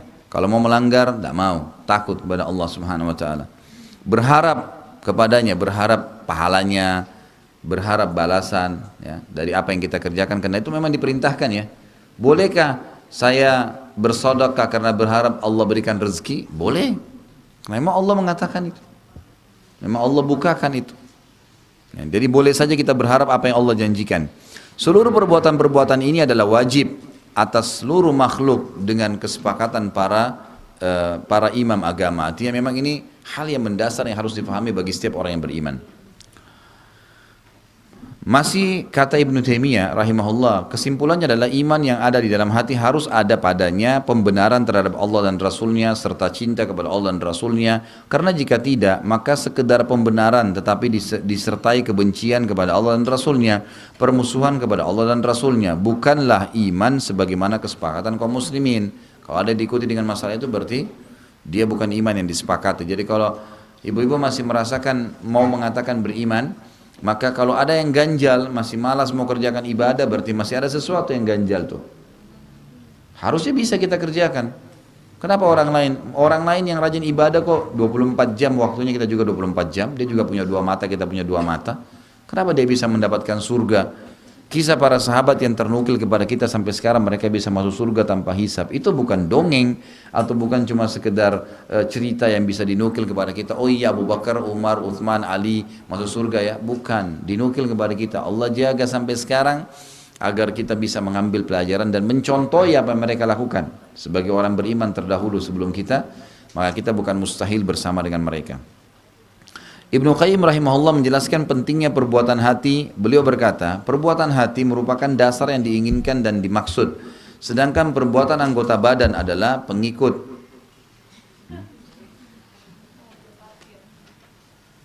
B12 NKU. Siapa nih? Nah? Atau tidak tahu plat nomornya? Tidak hafal plat nomor sendiri? B12 NKU. Mobilnya apa bu ini, Mami? Oh sudah ada. Mungkin perlu ditulis jenis mobilnya kali. Baik. Perbuatan hati, kata Ibnu Qayyim, merupakan dasar yang diinginkan dan dimaksud. Sedangkan perbuatan anggota badan adalah pengikut, pelengkap dan penyempurna, gitu kan? Artinya kalau kita ikuti dengan keyakinan dalam hati, maka amal itu akan lebih dinikmatin, ya, akan berbobot. Orang sholat kalau diikuti dengan keyakinan dalam hati perintah Allah, keyakinan ada pahalanya, malaikat mencatat ini akan menyebabkan derajat saya tinggi di surga, maka bobot sholatnya bagus. Sementara anggota badan, perbuatan anggota badan adalah pelengkap dan penyempurna, dan bahwasanya niat seperti ruh, sementara perbuatan seperti anggota badan. Yang jika ia berpisah dengan ruh, maka ia akan mati. Begitu pula perbuatan jika tidak diikuti dengan niat, maka ia adalah pergerakan orang yang iseng.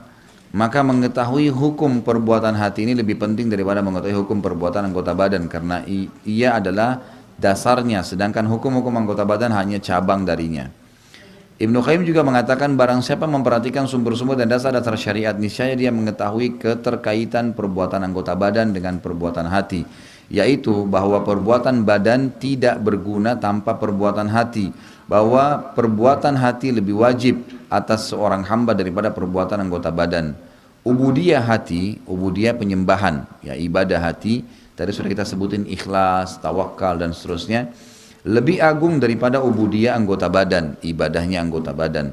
lebih banyak dan lebih kontinu. Ubudiyah hati wajib di setiap waktu. Artinya keikhlasan, ya, ketulusan, dan seterusnya tadi sudah kita sebutkan. Ibnu Qayyim rahimahullah juga menetapkan bahwa iman tidak sekedar membenarkan semata, akan tapi harus ada perkara lainnya, yaitu perkara hati yang mengandung cinta, tunduk, dan penerimaan. Ibnu Taimiyah juga berkatakan meskipun iman mencakup pembenaran, akan tetapi ia bukan sekedar pembenaran, sungguhnya iman adalah pengakuan dan perasaan tenang. Hal ini karena membenarkan hanya berlaku untuk berita saja. Adapun perintah, maka ia tidak terkait dengan membenarkan dari sisi ia sebagai perintah. Padahal kalam Allah adalah berupa berita dan perintah. Berita menuntut kepercayaan kepada orang yang memberitakannya dan perintah menuntut ketundukan dan kepasrahan kepadanya. Dan ia adalah perbuatan hati. Porosnya adalah ketundukan dan kepatuhan kepada perintah walaupun tidak melaksanakan apa yang diperintahkan. Jika berita direspon dengan membenarkannya dan perintah direspon dengan ketundukan kepadanya, maka dasar iman dalam hati telah terwujud, yaitu ketenangan dan pengakuan, karena iman diambil dari kata-kata al-amnu yang berarti ketenangan dan juga ketentraman. Dan hal tersebut hanya terwujud jika pembenaran dan ketundukan telah bersemayam dengan mantap di dalam hati seseorang. Tentu ini ungkapan-ungkapan mereka yang sangat pekah ya, yang sangat dalam bahasannya, di mana mereka membahasakan harus kesimpulannya menggabungkan antara perbuatan anggota badan dengan perbuatan hati, dan perbuatan hati jauh lebih penting dalam masalah itu. Keyakinan ke dalam hati akan membuat seseorang terdongkrak untuk mengerjakan amalan badan. Jadi seperti itulah. Kita tutup nukilan-nukilan ini kata beliau dengan perkataan yang berharga dari Ibnu Qayyim rahimahullah, di mana beliau berkata semua masalah ilmiah pasti diikuti dengan iman hati, pembenaran dan cinta kepadanya, dan itulah perbuatan, bahkan ia merupakan dasar perbuatan. Masalah ini termasuk masalah yang dilalaikan oleh banyak orang yang berbicara dalam masalah-masalah iman, di mana mereka mengira bahwa ia sekedar pembenaran tanpa amal perbuatan. Ia termasuk kesalahan terburuk dan terparah. Karena tidak sedikit dari orang-orang kafir meyakini kebenaran Nabi Muhammad SAW dan tidak meragukannya, hanya saja pembenaran itu tidak diikuti dengan perbuatan hati dalam bentuk mencintai apa yang Nabi SAW bawa, menerima dan menginginkannya, wala atau loyal terhadapnya, dan bara atau anti karenanya. Maka janganlah melalaikan masalah ini karena ia penting sekali yang dengannya Anda dapat mengetahui hakikat iman itu. Jadi ini semua hal-hal yang mendasar yang sangat dalam yang membuat kita membedakan kalau ada orang yang cuma sekedar lisan yang diucapkan, seperti banyak orang kafir mengakui risalah Nabi SAW tapi tidak mau mengikutinya karena belum ada masalah keimanan yang dalam hati, belum diikuti dengan keyakinan dalam hati. Dari nas-nas yang dicantumkan di atas kita mengetahui perkara-perkara berikut. Pertama, agung dan besarnya masalah amal-amal hati, bahwa ia adalah ruh ubudiyah dan otaknya. Dari sini maka ia wajib atas seluruh mukallaf. Mukallaf itu orang yang sudah balik dalam Islam dan dalam kondisi normal, tidak gila. Itu namanya mukallaf. Dia punya beban hukum syar'i, balik, muslim dan berakal. Jadi dia harus tahu, diikuti dengan, karena kita bicara masalah iman, iman di dalam hati. Ada tadi keyakinan di dalam hatinya gitu. Iman yang ada dalam hati berdiri di atas dua dasar, membenarkan dan meyakini kebenaran, mencintai dan menginginkan kebenaran itu. Jadi yang pertama meyakini kebenaran itu, mencintai dan menginginkan kebenaran itu. Yang pertama adalah dasar ucapan dan yang kedua adalah dasar perbuatan. Ini iman yang ada dalam hati di atas dua dasar ini. Yang ketiga, membenarkan itu sendiri secara tersendiri bukan merupakan iman yang syar'i, akan tetapi harus disertai ketundukan dan kepasrahan kepada syariat Allah. Karena jika tidak, maka telah diketahui secara mendasar dalam agama Islam bahwa tidak sedikit ahli kitab dan orang-orang musyrik dulu dan sekarang mengetahui bahwa Muhammad adalah Rasulullah SAW, bahwa dia benar. Tapi meskipun begitu, mereka adalah orang-orang kafir karena mereka tidak melakukan tuntutan dari pembenaran ini dan bentuk mencintai, mengagungkan dan mengikuti Rasulullah SAW. Ini seperti kasus orang-orang Mekah ya, Abu Jahal, Abu Lahab. Mereka tahu Nabi Muhammad SAW seorang Nabi, tahu betul. Abu Jahal waktu ditanya oleh Abu Sufyan, kenapa kau tidak beriman pada Muhammad? Apa pendapatmu tentang apa yang dibawa oleh Muhammad? Kata Abu Jahal, saya yakin semuanya benar. Kata Abu Sufyan, lalu kenapa kau enggak ikut?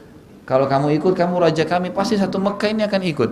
Kata Abu Jahal, dari dulu suku Muhammad sama suku saya bersaing di Mekah. Mereka siapin pasukan perang untuk Mekah, suku saya juga siapin. Mereka berikan makan untuk jemaah haji, kami juga lakukan itu. Dan sekarang dari suku Muhammad keluar Nabi, suku saya tidak ada. Kalau saya beriman pada Muhammad berarti suku saya kalah. Nah ini yang dimaksud contoh ya. Orang meyakini kebenaran Nabi tapi tidak mau ikutin. Dan ini juga ditarik dalam kehidupan setiap muslim setiap hari. Kalau ada di antara kita yang hadir di sini, dia tahu itu perintah Allah sholat, tapi nggak mau sholat. Ini bukan orang beriman. Kenapa kok nggak mau sholat? Apa alasannya? Gitu. Kalau dia bilang, kalau kita simpulkan dia belum punya iman, memang kata kunci saya bilang tadi, tangga untuk mendapatkan iman adalah ilmu. Beda orang hadir di majelis ilmu begini sejam 2 jam dengan sebelum hadir sama sudah hadir, pasti beda. Ada iman yang didapatkan. Bagaimana kalau setiap pekan, setiap hari terus menerus dari ilmu ke ilmu, berapa banyak yang dia dapatkan dan berapa kental, berapa tebal iman yang dia dapatkan. Kesimpulan yang kita bacakan tadi panjang lebar ya. Yang keempat, bahwasanya golongan Murji'ah Al-Karramiyah, ini ada di footnote-nya ya. Al-Karramiyah adalah pengikut Muhammad bin Karram Al-Sijistani. Ada footnote, ada angka 1 ya di situ di poin keempat. Al-Karramiyah di bawah ada footnote-nya. Adalah pengikut Muhammad bin Karram Al-Sijistani, wafat tahun 255 Hijriah. Maka adalah sekte-sekte yang berbeda-beda dari ahli itsbat. Didominasi oleh pendapat Murji'ah yang mengatakan iman itu hanya perkataan saja, tidak diikuti dengan perbuatan. Dalam masalah iman dan tashbih dalam sifat Allah. Tashbih itu menyerupakan. Jadi misal Allah punya tangan, mereka menggambarkan tangannya Allah seperti tangan makhluk. Itu namanya mentashbihkan, gitu kan. Sementara kita tahu pendapat ahli sunnah wal jamaah tidak boleh. Kalau kita yakin Allah punya tangan, ya Allah punya tangan, tapi kita tidak perlu tanyakan bagaimana tangannya Allah. Karena tidak sampai kepada kita informasi Allah menggambarkan tangannya misalnya. Cuma dikatakan yadullahi fawqa aydihim, tangannya Allah di atas tangan-tangan mereka. Sebatas itu saja. Ya udah kita imanin. Ya. Kata Imam Syafi'i rahimahullah, saya mengimani semua yang disampaikan oleh Allah tentang dirinya sebagaimana Allah inginkan, dan apa yang disampaikan oleh Rasulnya Muhammad SAW sebagaimana yang diinginkan oleh Rasulnya. Jadi memang kita imani nama-nama dan sifat Allah seperti itu datangnya. Yang dapat rincian ya sudah, tidak dapat rincian tetap kita jalankan, tetap kita yakini. Sholat itu duhur, asar, isya 4 rakaat, ada hikmahnya nggak ada hikmahnya tetap kita jalanin. Kalau ditemukan nanti hikmahnya kenapa 4 rakaat, kenapa beda dengan subuh 2 rakaat, itu nanti pelengkap, ada tidak ada tetap kita jalankan. Itu namanya orang yang beriman, gitu kan? Jadi memang dia terima dulu. Ada orang enggak, kenapa dilarang zina? Saya mau tahu dulu baru saya tinggalkan. Nggak bisa. Tinggalkan dulu, baru nanti dia kalau ada hikmahnya, gitu kan? Tentu cara mengetahuinya adalah ancaman-ancaman Allah. Saya sudah pernah bilang, kalau kita mau komitmen menjalankan ibadah, cari tahu janji Allah di ibadah itu ya. Mau rajin sholat malam, baca tentang fadilah sholat malam. Mau rajin sedekah, baca tentang fadilah sedekah. Mau rajin haji umrah, baca fadilahnya. Nanti kita akan termotivasi mengerjakannya. Ada hikmah, nggak ada hikmah, pokoknya saya yakin ini akan saya dapatkan. Sholat berjamaah dapat 25 kali lipat, dapat 27 derajat, ya sudah, kita jalankan. Haji, pengampunan umrah, pengampunan dosa, ya sudah, saya jalankan. Ada hikmahnya, nggak ada hikmah yang berhubungan dengan kesehatan kah, atau apa saja, itu pelengkap. Nah ini dikatakan bahwasanya golongan Murji'ah Al-Karramiyah telah keliru ketika mereka mengira bahwa iman hanyalah pengakuan dengan lisan saja. Karena orang-orang munafik adalah orang-orang kafir dengan ijma'. Ijma' itu kesepakatan ulama. Dengan ijma' walaupun mereka menampakkan 2 kalimat syahadat. Firman Allah SWT dalam surah Al-Baqarah, A'udzubillahi minasyaitonirrajim, wa minan nasi may yaqulu amanna billahi wal yawmil akhir wa ma hum bimu'minin. Di antara manusia ada yang mengatakan kami beriman kepada Allah dan hari kemudian. Padahal mereka sesungguhnya bukan orang-orang yang beriman. Mereka cuma ucapkan dengan lisan. Tidak ada aplikasi dalam kehidupannya. Dusta gitu. Ucapan lahir pada diri orang-orang munafik telah terwujud, akan tetapi iman pada mereka tidak terwujud karena ketidakadaan pembenaran dan tuntunan-tuntunannya dalam hati. Yang kelima, golongan Murji'ah Al-Jahmiyah. Ya, ini tadi saya katakan Murji'ah itu orang yang cuma mengucapkan dengan lisan saja imannya ya. Al-Jahmiyah di sini kita lihat footnote nomor 2 di bawah. Golongan Jahmiyah adalah pengikut Al-Jaham bin Safwan As-Samarkandi yang dibunuh tahun 128 Hijriah. Golongan Jahmiyah adalah Mu'attilah. Mu'attilah ini di situ nggak ditulis terjemahan ya. Mu'attilah itu pembatal, orang-orang penolak. Ya. Jadi mereka menolak dalam sifat Allah. Jadi kelompok Jahmiyah ini bu, misal semua nama-nama sifat Allah ditolak sama dia. Misal Allah punya tangan, Allah subhanahu wa ta'ala turun ke langit bumi kalau tertinggal sepertiga malam. Nggak ada semua itu, ditolak sama dia. Itu namanya kelompok Jahmiyah. Ya. Mereka menolak. Jabariyah dalam masalah qadar, ya, artinya menolak itu. Murji'ah murni dalam masalah iman, ya, hanya mengatakan perkataan lisan saja. Mereka berkata surga dan neraka adalah fana, nggak ada, cuma dongeng, ya, seperti itulah. Nah ini ada sekte ini yang mengaku Islam. Beliau sengaja berikan kesimpulannya. Golongan Murji'ah Jahmiyah keliru ketika mereka mengira bahwa iman tetap sempurna tanpa amal yang ada dalam hati. Sebagaimana yang terjadi pada golongan Jahmiyah, ya, ini golongan footnote nomor 3 lagi disebutkan, karena mayoritas golongan dari umat ini memasukkan perbuatan hati ke dalam iman. Bahkan sekte-sekte Murji'ah pada umumnya mengatakan demikian. Ini ya, dikatakan oleh Ibnu Taimiyah dalam majmu' fatwanya beliau. Sebagaimana iman yang ada dalam hati tetap sempurna tanpa perbuatan lahir, dan penjelasannya akan hadir di tempat nanti insyaallah yang tempat yang lainnya. Tapi yang jelas kelompok Jahmiyah ini adalah kelompok yang menolak semua nama-nama dan sifat-sifat Allah. Mereka mengatakan iman itu hanya dengan lisan saja. Kemudian tadi ya, surga dan neraka itu dianggap sesuatu yang fana. Ya, banyak hal-hal yang tadi sudah dirincikan oleh penulis di sini. Poin kedua, iman juga mencakup ucapan lisan dan perbuatan anggota badan. Kalau tadi poin pertama, iman mencakup ucapan lisan dan perbuatan hati. Jadi ibu-ibu tidak akan merasakan keimanan kecuali diikuti dengan masalah hati. Semua amalan hati tadi, tawakal, ikhlas, cinta kepada Allah gitu kan. Yang kedua adalah iman juga mencakup ucapan lisan dan perbuatan anggota badan. Ucapan lisan adalah mengucapkan syahadatain dan pengakuan terhadap konsekuensi-konsekuensinya. Tadi saya bilang kalau kita bilang iyyaka na'budu wa iyyaka nasta'in, memang betul-betul seperti itu. Sahabat itu kalau sendalnya putus, angkat tangan ke langit, ya Allah sendal saya putus gantikanlah. Allah nggak akan lemparin sendal dari langit, tapi Allah akan gerakkan makhluk-makhluknya yang lain yang memberikan dia sendal, atau dia dapat duit orang kasih kesian dia bisa beli sendal. Itulah jawaban doa. Ibu kalau sakit, ya Allah sembuhin saya. Bagaimana kira-kira caranya? Apakah Allah akan lemparin obat dari langit? Kita nanti kalau dikabulkan doanya datang dalam bentuk sinyal. Kita ketemu dengan seseorang, kerabat, teman, dan tiba-tiba ngobrol sampai bicara masalah penyakit kita, lalu dia tunjukkan dokter yang cocok, yang bagus. Oh, setahu saya ada dokter yang bagus di sana. Kita konsultasi cocok, resep cocok, kita sembuh. Nah itu jawaban dari doa, bukan karena dokter dan resepnya. Karena kalau Allah belum mau kita sembuh, nggak bakal sembuh walaupun spesialis dari negeri manapun gitu. Ucapan lisan adalah mengucapkan syahadatain dan pengakuan terhadap konsekuensi-konsekuensinya. Jadi kita harus tahu, la ilaha illallah, memang tidak ada Tuhan yang berhak disembah kecuali Allah. Cuma satu, jangan bergantung, jangan tunduk, jangan memohon, jangan menyembah, jangan menyembeli, kecuali kepada dia. Juga Muhammad Rasulullah, berarti kita mengambil semua ajaran beliau karena utusan Allah, jadi semua panduan hidup kita diambil dari beliau. Adapun perbuatan-perbuatan badan, maka ia adalah perbuatan yang tidak terlaksana kecuali dengannya, seperti sholat, haji, jihad, amar ma'ruf dan nahi mungkar. Maksudnya amalan yang tidak bisa terjadi kecuali dengan anggota tubuh kita, seperti sholat, gerakan, haji, jihad, amar ma'ruf dan nahi mungkar. Adapun ucapan lisan, maka ia merupakan perkara yang harus. Ia adalah dasar bagi keberadaan sifat iman secara lahir, dan ulama salaf menegaskan masalah ini. Berikut ini adalah Abu Thur. Abu Thur ini bisa dilihat di footnote nomor 1. Dia adalah Ibrahim bin Khalid, seorang imam. Imam ini kalau diitlaqkan dalam ilmu hadis, ibu sekalian, bukan imam masjid ya. Imam itu kalau kita seperti alim, ulama, kiai ya. Jadi kalau dalam ilmu hadis dikatakan orang ini imam.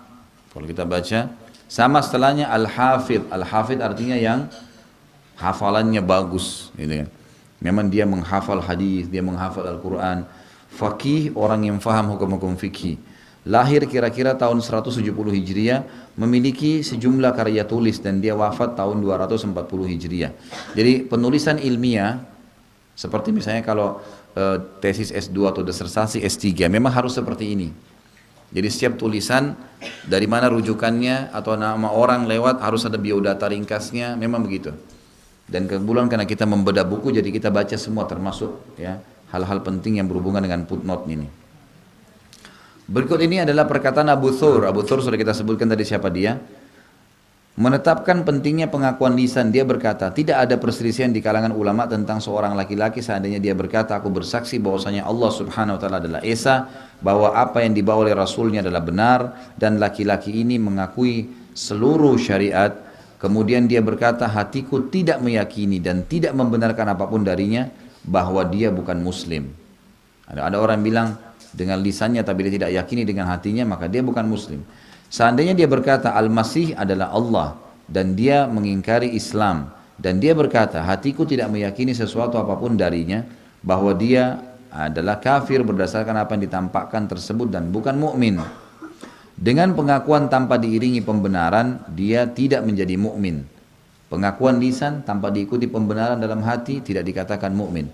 Dan sebaliknya, dengan pembenaran tanpa diiringi pengakuan juga tidak menjadi mukmin. Kalau dia juga yakin dalam hati tapi tidak dia ucapkan, juga sama. Sehingga dia membenarkan dengan hatinya dan harus mengakui dengan lisannya, gitu kan. Jadi semuanya sama. Orang bilang saya muslim, saya mukmin tapi dalam hati tidak pernah ada ucapan dengan lisan, tidak pernah dia mengatakan bismillah kalau mau makan, tidak pernah dia mengatakan alhamdulillah, tidak pernah dia berdakwah di jalan Allah, tidak pernah dia mengingatkan pada yang ma'ruf, melarang dari kemungkaran, maka tidak dikatakan mukmin. Gimana caranya? Jadi harus dua-duanya bersatu. Ibnu Hazm ini ada footnote nomor 3. Abu Muhammad Ali bin Ahmad bin Sa'id Az-Zahiri Al-Andalusi. Andalusi itu dari Spanyol ya. Dulu waktu masa kejayaan Islam itu dikatakan Andalus. Seorang faqih, al-hafidh, tadi sudah saya jelaskan al-hafidh, ahli sastra, menteri pada saat itu, memiliki banyak karya tulis, lahir di Cordova, ya, tahun 384 dan wafat 456 Hijriah. Ibnu Hazm menegaskan pentingnya ucapan lisan ini. Dia berkata, barang siapa meyakini iman dengan hatinya dan tidak mengucapkannya dengan lisannya tanpa taqiyah itu menyembunyikannya. Jadi dalam Islam itu seperti yang dilakukan oleh Ammar bin Yasir radhiyallahu anhu, sahabat Nabi. Waktu dia sama ayahnya Yasir, sama ibunya namanya Sumayyah. Ini Sumayyah sama Yasir, ayahnya si Ammar ini itu budaknya Abu Sufyan, budaknya Abu Jahal. Nah, Abu Jahal ini waktu memaksa Sumayyah sama Yasir, budaknya, untuk meninggalkan agama Nabi SAW, mereka tidak mau, maka oleh Abu Jahal Sumayyah dibunuh, ditusuk perutnya. Kemudian suaminya juga Yasir dibunuh. Ammar waktu itu umurnya masih 9 tahun, 10 tahun, anak-anak. Dan dia ketakutan sekali melihat keadaan orang tuanya. Kata Abu Jahal, kalau saya akan siksa kamu, dan saya tidak akan bunuh kau seperti kedua orang tuamu, di depan mata orang tuanya mati. Saya tidak akan bunuh kamu seperti mereka, saya akan bunuh kamu pelan-pelan. Biar kau rasakan sakit, saya akan kulitin kamu, saya akan buat kamu berdarah, sampai kamu nanti tinggalkan agamanya Muhammad, gitu kan. Karena Ammar ketakutan, tapi hatinya sangat kuat dengan keimanan. Dia yakin Nabi SAW benar, padahal umurnya 10 tahun waktu itu. Dan dia tahu kedua orang tuanya komitmen sampai mati mempertahankan keimanan tadi. Jadi akhirnya Ammar ibn Yasir dikatakan oleh Abu Jahal, saya mau kau menghina Muhammad. Karena Ammar waktu itu sakit, berdarah-darah tubuhnya, masih kecil 10 tahun, maka dia ikutin. Dia menghina Nabi SAW, Muhammad itu bukan Rasul. Dicaci maki seperti Abu Jahal bilang. Kemudian Abu Jahal tidak puas, dia ada lewat unta di situ. Kata Abu Jahal, wahai Ammar, saya tidak akan lepas kau sampai kau bilang unta ini Tuhanku. Kata Ammar, unta itu Tuhanku. Selesai, Abu Jahal tinggalkan. Ammar ini dalam kondisi tubuhnya berdarah, sakit, umur 10 tahun, datang kepada Nabi SAW sambil nangis. Ya Rasulullah, begini kejadiannya. Lalu kata Nabi SAW, kalau besok Abu Jahal tangkap kamu lagi, boleh kamu ucapkan itu. Karena Datang wahyu menjelaskan ternyata Ammar ini dalam hatinya benci sekali dengan apa yang dia ucapin. Dia tidak mau sebenarnya, tapi dia dipaksa. Maka Allah SWT menurunkan firman-Nya, kecuali orang-orang yang illa man ukriha wa qalbu mutmainnun bil iman, kecuali orang yang dipaksa dan hatinya penuh tetap ketentraman dengan keimanan, maka itu tidak ada masalah. Itu namanya taqiyah. Itu yang dimaksud dengan taqiyah. Tadi ada kata-kata taqiyah kan? Ya, jadi setiap ada huruf pun yang atau kalimat yang tidak jelas, yang memang tidak diterimakan, saya akan jabarkan. Itu yang dimaksud tadi. Saya ulangi, Ibnu Hazm berkata menegaskan pentingnya ucapan lisan ini. Dia berkata barang siapa yang meyakini iman dengan hatinya dan tidak mengucapkan dengan lisannya tanpa taqiyah, bukan karena dia terdesak, gitu kan, maka dia kafir di sisi Allah. Jadi Ibnu Hazm menekankan kepada kita penting sekali poin, ya, ucapan lisan.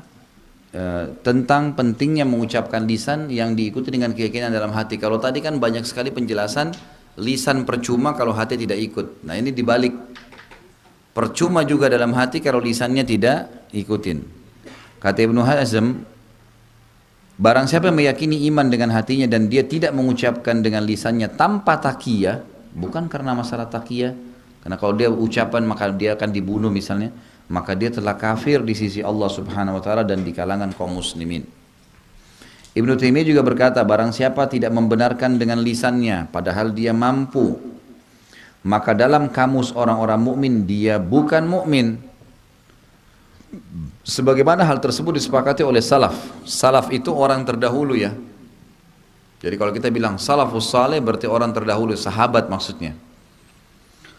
Sebagaimana ini lebih dominan sahabat, bisa tabi'in, orang-orang terdahulu yang soleh. Sebagaimana hal tersebut disepakati oleh salaf ummah dari kalangan sahabat dan tabi'in. Maka kata Ibnu Taimiyah, barang siapa yang membenarkan dengan hatinya dan tidak mengucapkan dengan lisannya, maka tidak sedikit pun hukum-hukum iman disandangkan kepadanya, tidak di dunia, tidak juga di akhirat. Artinya memang dua-duanya ini harus berhubungan satu sama yang lain.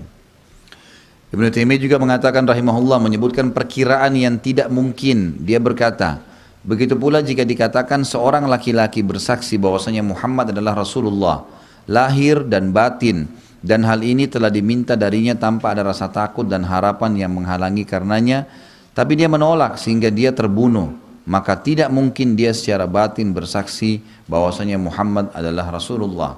Oleh karena itu, ucapan lahir terhadap iman, di mana tidak ada keselamatan bagi seorang hamba kecuali dengannya, menurut mayoritas salaf dan khalaf. Salaf orang yang terdahulu, khalaf orang yang terakhir, yang datang setelah di zaman kita maksudnya. Dari kalangan orang-orang terdahulu dan yang hadir berikutnya, kecuali Jahmiyah tadi. Jahmiyah yang sudah kita sebutkan tadi sifat-sifatnya. Yang dimaksud dengan ucapan lisan yang merupakan iman secara batin dan hakiki adalah yang menggiringi keyakinan hati dan pembenarannya. Karena jika tidak, maka sekedar ucapan tanpa keyakinan. Iman bukan merupakan iman berdasarkan kesepakatan kaum muslimin. Jadi iman seperti itu tidak termasuk kalau cuma hati dan tidak ikuti dengan perkataan. Iman adalah perbuatan anggota badan. Ya, ini tambahan lagi. Jadi selain pengucapan lisan, keyakinan dalam hati dan diikuti dengan perbuatan anggota badan. Sebagaimana makhluk wajib membenarkan para rasul alaihi wassalatu wassalam dalam apa yang mereka beritakan. Mereka juga harus mentaati mereka para pengikut harus mentaati para rasul dalam apa yang mereka perintahkan. Iman kepada rasul tidak terwujud dengan mendurhakainya sama sekali. Firman Allah Subhanahu wa taala surah An-Nisa ayat 64, A'udzu billahi minasyaitonir rajim wa ma arsalna mir rasulin illa liyuta'a biidznillah. Dan kami tidak utus seorang rasul pun melainkan memang harus untuk ditaati dengan izin Allah. Perbuatan-perbuatan anggota badan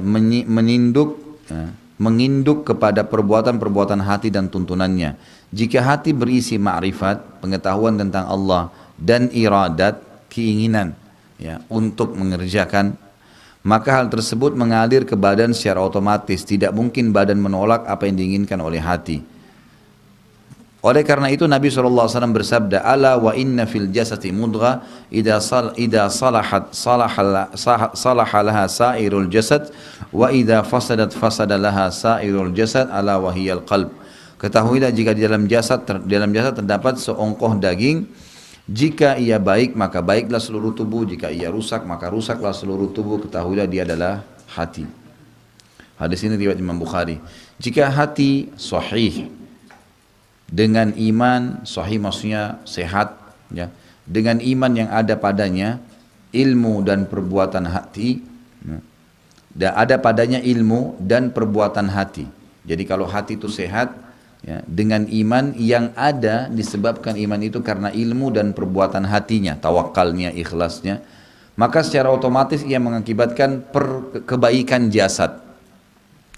Dengan ucapan lahir dan mengamalkan iman yang mutlak sebagaimana yang dilakukan. Jadi nanti anggota badan akan melakukan tuh, akan pengucapan lisan dan seterusnya kalau hatinya sudah terkontrol. Sebagaimana yang dikatakan oleh para imam hadis, ucapan dan perbuatan, ucapan batin dan lahir, perbuatan batin dan lahir, yang lahir mengikuti yang batin, ya, yang kelihatan di luar mengikuti yang di dalam hati, dan yang merupakan konsekuensi darinya. Jika batinnya baik, baik pula lahirnya. Jika rusak, maka ia menjadi rusak.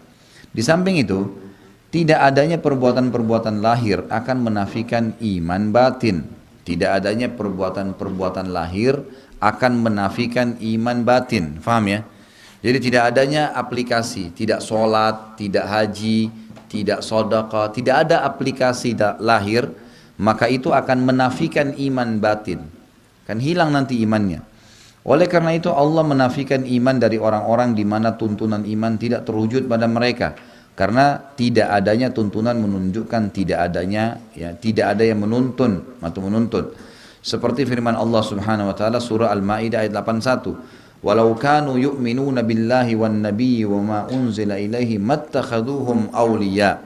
Sekiranya mereka beriman kepada Allah, kepada Nabi Musa, ini kisah tentang Bani Israel, ya, dan kepada apa yang diturunkan kepadanya, ya, niscaya mereka tidak akan menjadikan orang-orang musyrik itu sebagai penolong-penolong. Jadi kalau seandainya orang itu betul-betul imannya dalam hatinya dan diikuti dengan ilmu yang benar, wahyu, dan dia ikrarkan dengan lisannya, maka diaplikasikan dalam anggota tubuhnya, dia tidak akan mungkin melanggar apa yang Allah larang. Di antaranya menjadikan orang-orang musyrik sebagai pelindung-pelindung, ya, penolong-penolong. Surah Al-Mujadilah ayat 22. La tajidu qauman yu'minuna billahi wal yawmil akhir yuwadduna man haddallaha wa rasulah. Kamu tidak akan mendapati kaum yang beriman kepada Allah dan hari akhir. Tidak mungkin terjadi pada orang-orang yang beriman pada Allah dan hari akhir saling berkasih sayang dengan orang-orang yang menentang Allah dan Rasulnya. Gak mungkin. Orang yang salah diingatkan salah. Tidak mungkin dia malah berbaik-baik dengan orang yang salah. Karena komitmen, semua yang benar, benar di mata Allah, semua yang salah, salah di mata Allah. Maka zahir dan batin saling berkait, dan yang zahir tidak menjadi lurus kecuali dengan lurusnya yang batin. Jadi batin maksudnya hati, ya, dalam tubuh kita, dalam hati kita. Jika batin lurus, maka zahir juga pasti akan lurus secara otomatis. Gitu. Baik, kita akan tutup dengan poin ini tentunya, ya. Penjelasannya, jika iman batin yang ada di dalam hati terwujud, iman batin di dalam hati terwujud dengan ilmu yang benar, niscaya secara otomatis ia berpengaruh pada yang zahir, yang kelihatan. Tidak mungkin salah satunya terpisah dari yang lain. Keinginan yang kuat untuk berbuat ditambah kemampuan yang sempurna membawa kepada terwujudnya apa yang mungkin terwujud. Jika cinta kepada Allah dan Rasulnya terpatri di dalam hati, maka ia menuntut sikap loyal, wala' kepada wali-walinya, wali Allah, dan anti atau barak terhadap musuh-musuhnya. Otomatis akan melahirkan itu. Kita akan selalu merasa nyaman dengan orang-orang yang beriman seperti kita, dan kita akan merasa tidak nyaman dengan orang-orang yang tidak sejalan, gitu kan. Misal, ya, contoh kita kalau ambil orang-orang, tidak usah orang kafir sama orang beriman. Misalnya orang yang sudah rajin beribadah dengan orang yang bermaksiat, tidak akan nyaman duduk bersama, gitu kan. Kalau orang yang terbiasa di tempat-tempat kemaksiatan, buang-buang waktu, ghibah, mungkin melakukan kemaksiatan, terus dipanggil datang ke majelis ilmu seperti ini, nggak bakal betah, panas pantatnya mau berdiri. Orang yang biasa di majelis ilmu tidak mau lagi duduk di diskotik, buang-buang waktu, di bar, di kafe, nggak ada waktu, nggak ada keinginan untuk itu, hilang itu, gitu kan. Kata dalam hadis yang menguatkan ini adalah hadis Nabi SAW, al-arwahu junudun mujannadah. Ruh itu tergantung nanti kita membinahnya, membiasakannya, gitu kan. Jadi kalau kita biasakan dengan keimanan, maka dia nanti akan bersatu seperti connect dengan orang yang seiman sama dia, sama dengan keimanannya. Dan apa yang bertolak belakang dengan itu dia merasa tidak nyaman dengannya. Itu sudah sunnatullah, gitu kan. Orang yang mau menikah, kalau dia terbiasa di majelis ilmu, dia cari orang yang soleh dan soleha. Orang yang biasa di bar setiap malam, dia cari juga orang yang sama dengan dia. Ya, tidak mungkin dia mau cari yang lain, karena memang ruhnya itu, kejiwaannya tidak akan sejalan. Dia tidak mau dengan itu. Dari sini kata beliau, tidak mungkin seorang yang beriman kepada Allah SWT mengakui kewajiban-kewajiban, tetapi pada saat yang sama dia meninggalkan ketaatan-ketaatan tersebut dan menolak melaksanakannya. Ibnu Taimiyah berkata, tidak mungkin seseorang yang beriman dengan iman yang kokoh di dalam hatinya bahwa Allah mewajibkan sholat, zakat, puasa, haji, lalu dia hidup sepanjang hayat tanpa pernah bersujud sekalipun kepada Allah, tidak puasa Ramadan, tidak menunaikan zakat karena Allah, dan tidak haji ke Ka'bah atau ke Ka'bahnya. Ini tidak mungkin. Ini tidak akan terjadi kecuali karena kemunafikan dan kezindikan di dalam hati. Zindik itu kefasikan, orang yang terlalu luar biasa, kerusakan dalam jiwanya dengan pelanggaran-pelanggaran agama, itu namakan zindik. Samalah dengan orang munafik, gitu kan. Tidak bersama dengan iman yang sahih. Ya, saya ulangi di sini dikatakan, ini tidak mungkin terjadi. Ini tidak akan terjadi kecuali karena kemunafikan. Kalau misalnya ada orang yang mengatakan beriman pada Allah tapi tidak pernah sama sekali aplikasikan perintah-perintah Allah, tidak pernah tinggalkan larangan, maka ini berarti kemunafikan dan kezindikan. Tidak bersama dengan iman yang sahih. Tidak mungkin dia bersatu sama iman dalam hati. Oleh karena itu Allah mencap orang-orang kafir karena penolakan bersujud dalam firman-Nya surah Al-Qalam 42 sama 43. Padahal orang-orang kafir Mekah itu mengakui Allah, cuma nggak mau sujud, nggak mau ikutin perintah. A'udzubillahi minasyaitonirrajim. Yawma yukshafu an sakin wa yud'auna ila sujudi fala yastati'un. Khashi'atan absaruhum tarhaquhum dhillah wa qad kanu yud'auna ila sujudi wa hum salimun. Jadi sebelum saya baca terjemahan, ada orang-orang nanti hari kiamat, Bu. Itu yang nanti hari kiamat mereka tahu nih ada kelompok orang-orang beriman. Dan mereka sudah tahu ternyata orang-orang ini kena suka sujud, ibadah dulunya di dunia. Mereka juga ingin sekarang tapi di akhirat, gitu kan? Pada saat itu. Maka sudah tidak bisa. Mereka mau sujud tidak bisa, tubuhnya jadi kaku, gitu kan? Mau sujud pun pada itu sudah nggak bisa. Ini Allah ceritakan dalam surah Al-Qalam ayat 42 sama 43. Pada hari betis disingkapkan, hari kiamat diistilahkan dengan betis disingkap, gitu kan? Karena pakaian orang-orang nanti itu akan menyingkap semua betisnya. Jadi kata Nabi SAW dalam hadis yang lain, semua kita akan dibangkitkan dalam kondisi telanjang pakaian, telanjang kaki, tidak pakai alas kaki dan tidak terkhitan. Maka kata Aisyah radhiyallahu anha, ya Rasulullah, kalau begitu orang saling lihat-melihat laki-laki sama perempuan. Kata Nabi SAW, hai Aisyah, pada zaman itu, waktu itu bukan lagi seperti yang kau bayangkan. Udah lain. Sekarang gini, kalau tiba-tiba Jakarta ini ada diserang oleh musuh, ini orang-orang pada dibantai-bantain sama musuh di jalan. Kemudian ada orang lari telanjang, ibu masih mau lihat lagi? Nggak ada waktu. Dan bukan saatnya dan seterusnya. Begitu juga orang di akhirat nanti. Udah nggak ada lagi. Tapi hadis menjelaskan masalah itu. Kalau kata Nabi SAW, orang yang pertama diberikan pakaian hari kiamat adalah Ibrahim alaihissalam. Dan pakaian di hari kiamat nanti itu akan menyingkap betis. Memang betisnya tidak tertutup manusia itu. Maka disilakan hari kiamat juga hari betis tersingkap. Kata Allah di sini pada saat hari betis disingkapkan dan mereka dipanggil untuk bersujud. Pada saat itu mereka lihat orang beriman, mereka mau sujud. Kata Allah silahkan. Maka mereka tidak kuasa. Dalam keadaan pandangan mereka tunduk ke bawah, lagi diliputi kehinaan. Dan sungguhnya mereka dahulu di dunia telah disuruh untuk sujud, tapi mereka dan mereka dalam keadaan sejahtera. Gampang di dunia. Tinggal patuh sama Allah, mencari tahu dengan ilmu, majelis ilmu begini, kemudian sujud, jalanin saja perintahnya. Masuk surga, gitu kan. Sampai ada seorang sahabat mengatakannya, Rasulullah, saya ingin bersama anda di akhirat. Kata Nabi SAW, kau punya permintaan lain? Dia bilang, ya Rasulullah, saya cuma ingin sama anda pokoknya di akhirat.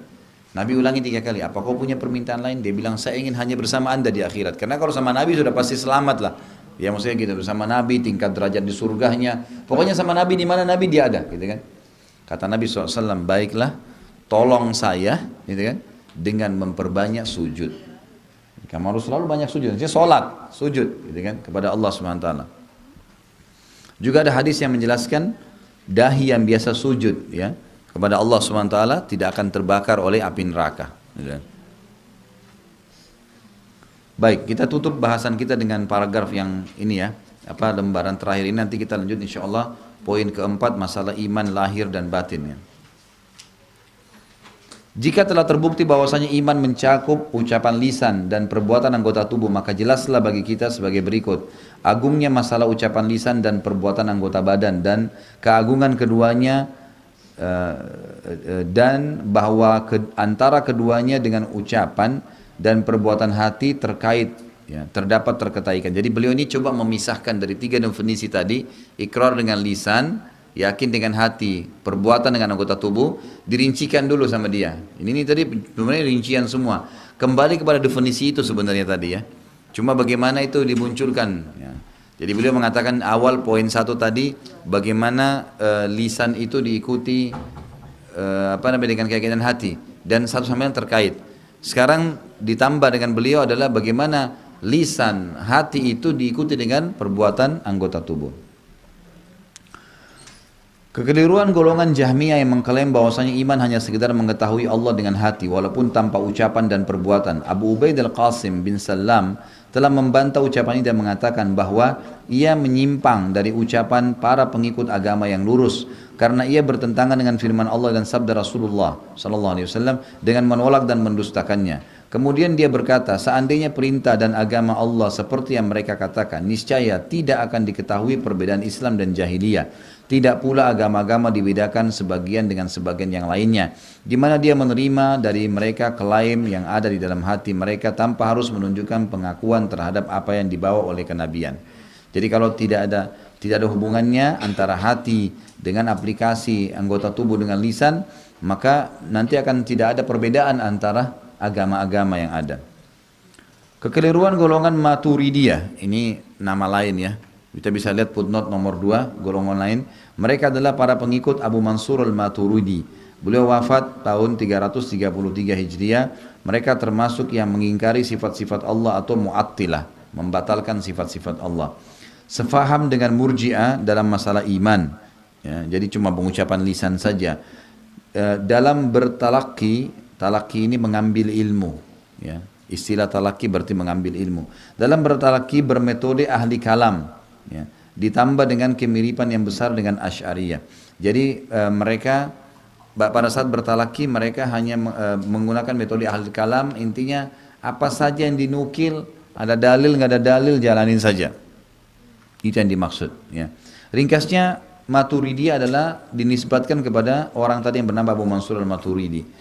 Kekeliruan golongan Maturidiyah yang mengatakan bahwa ucapan lisan merupakan rukun yang lebih, bukan dasar.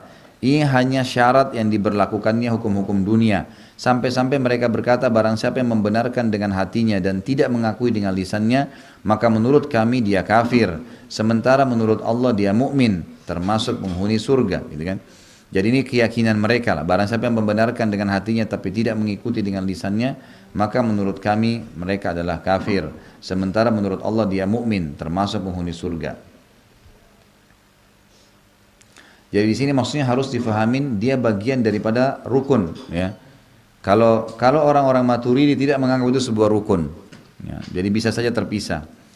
Kekeliruan golongan Murji'ah pada umumnya yang tadi menolak atau mengatakan iman cuma dengan lisan, yang mengeluarkan amal perbuatan dari lingkup iman, sehingga di antara mereka berkata barang siapa yang mewujudkan hakikat pembenaran atau tasdik dengan hati, dia melaksanakan ketaatan atau melakukan kemaksiatan, maka pembenarannya utuh seperti apa adanya, sama sekali tidak berubah. Orang-orang Murji'ah ini tidak membedakan antara jenis amal perbuatan yang merupakan syarat kesahihan iman pada ahli sunnah dengan satuan-satuan amal perbuatan di mana orang-orang yang meninggalkannya dianggap tidak sempurna imannya. Penjelasannya nanti akan hadir insyaAllah, karena ada bahasannya. Fudail bin Iyad, salah satu ulama tabi'in rahimahullah berkata, ahli bid'ah membedakan atau mengesampingkan amal perbuatan dari iman. Kata mereka, kewajiban-kewajiban Allah tidak termasuk iman. Barang siapa yang mengatakan itu, maka dia telah berbohong besar. Aku khawatir dia menjadi seseorang yang ingkar akan kewajiban-kewajiban dan menolak perintah Allah Subhanahu wa taala. Jadi tidak boleh kita menyampingkan amal tubuh, amal perbuatan kita dengan keyakinan dalam hati dan perkataan lisan juga. Terakhir paragrafnya adalah sebagaimana Al-Qadhi Abu Ya'la mengatakan dalam membantah orang-orang Murji'ah, kalau iman adalah pembenaran dengan lisan dan atau hati, niscaya orang yang hanya melakukan itu, ya, niscaya orang yang hanya melakukan itu padahal dia menelantarkan kewajiban dan melaksanakan larangan, berhak dipuji bahwa dia adalah orang yang sempurna imannya. Tetapi hal ini tidak mungkin secara syar'i karena adanya dalil-dalil yang sahih yang menjelaskan seperti hadis misalnya la yazni zani hina yazni wa huwa mu'min. Jadi pendapat Murji'ah, ya, penutupan bahasan kita ini mengatakan kalau ada orang yang berbuat zina misalnya atau melakukan satu perbuatan dosa besar, dianggap tetap sempurna imannya. Itu sisi lain. Sementara ada hadis Nabi yang diangkat oleh penulis di sini yang berbunyi, seorang pezina tidak berzina ketika dia berzina sementara dia mukmin. Artinya kalau dia sedang berzina tuh imannya sebenarnya lagi keluar, lagi kosong, gitu kan. Sehingga dia lakukan. Dalam hadis lengkapnya begini, tidaklah berzina seorang pezina sementara dia berzina padahal ada iman dalam hatinya, dan tidaklah seseorang itu mencuri sementara dia mencuri sementara ada iman dalam hatinya. Riwayat lain menjelaskan juga kalau seseorang melakukan perbuatan zina, maka iman akan keluar dari kepalanya, dari tubuhnya sampai menjadi gumpalan seperti asap hitam. Dan kalau dia bertobat baru masuk lagi ke dalam tubuhnya. Jadi hadis ini menjelaskan kepada kita, memang iman bertambah dan berkurang dan ada hubungannya dengan perbuatan seseorang. Artinya, kalau seseorang itu melakukan perbuatan dosa, maka berpengaruh perbuatan dia, ya, perilaku dia berzina misalnya atau dia mencuri, berpengaruh pada keimanannya dalam hati. Nah sementara tadi kelompok Murji'ah mengatakan itu tidak terjadi. Mau dia berzina mau enggak ya tetap saja, ya, imannya bisa tetap aja sama. Tidak berpengaruh kepada perbuatan, tidak bertambah dengan ketaatan, tidak berkurang dengan kemaksiatan. Sekali dia beriman ya sudah dia beriman, tidak ada pengaruhnya. Padahal kita bisa rasakan dalam kehidupan kita sehari-hari, ya. Pada saat dia rajin beribadah akan meningkat imannya, pada saat dia malas beribadah maka akan drop imannya dengan sendirinya. Baik. Sampai sini bahasan. Ada yang mau bertanya? Alhamdulillah. Saya suka kalau nggak ada yang bertanya. Oh.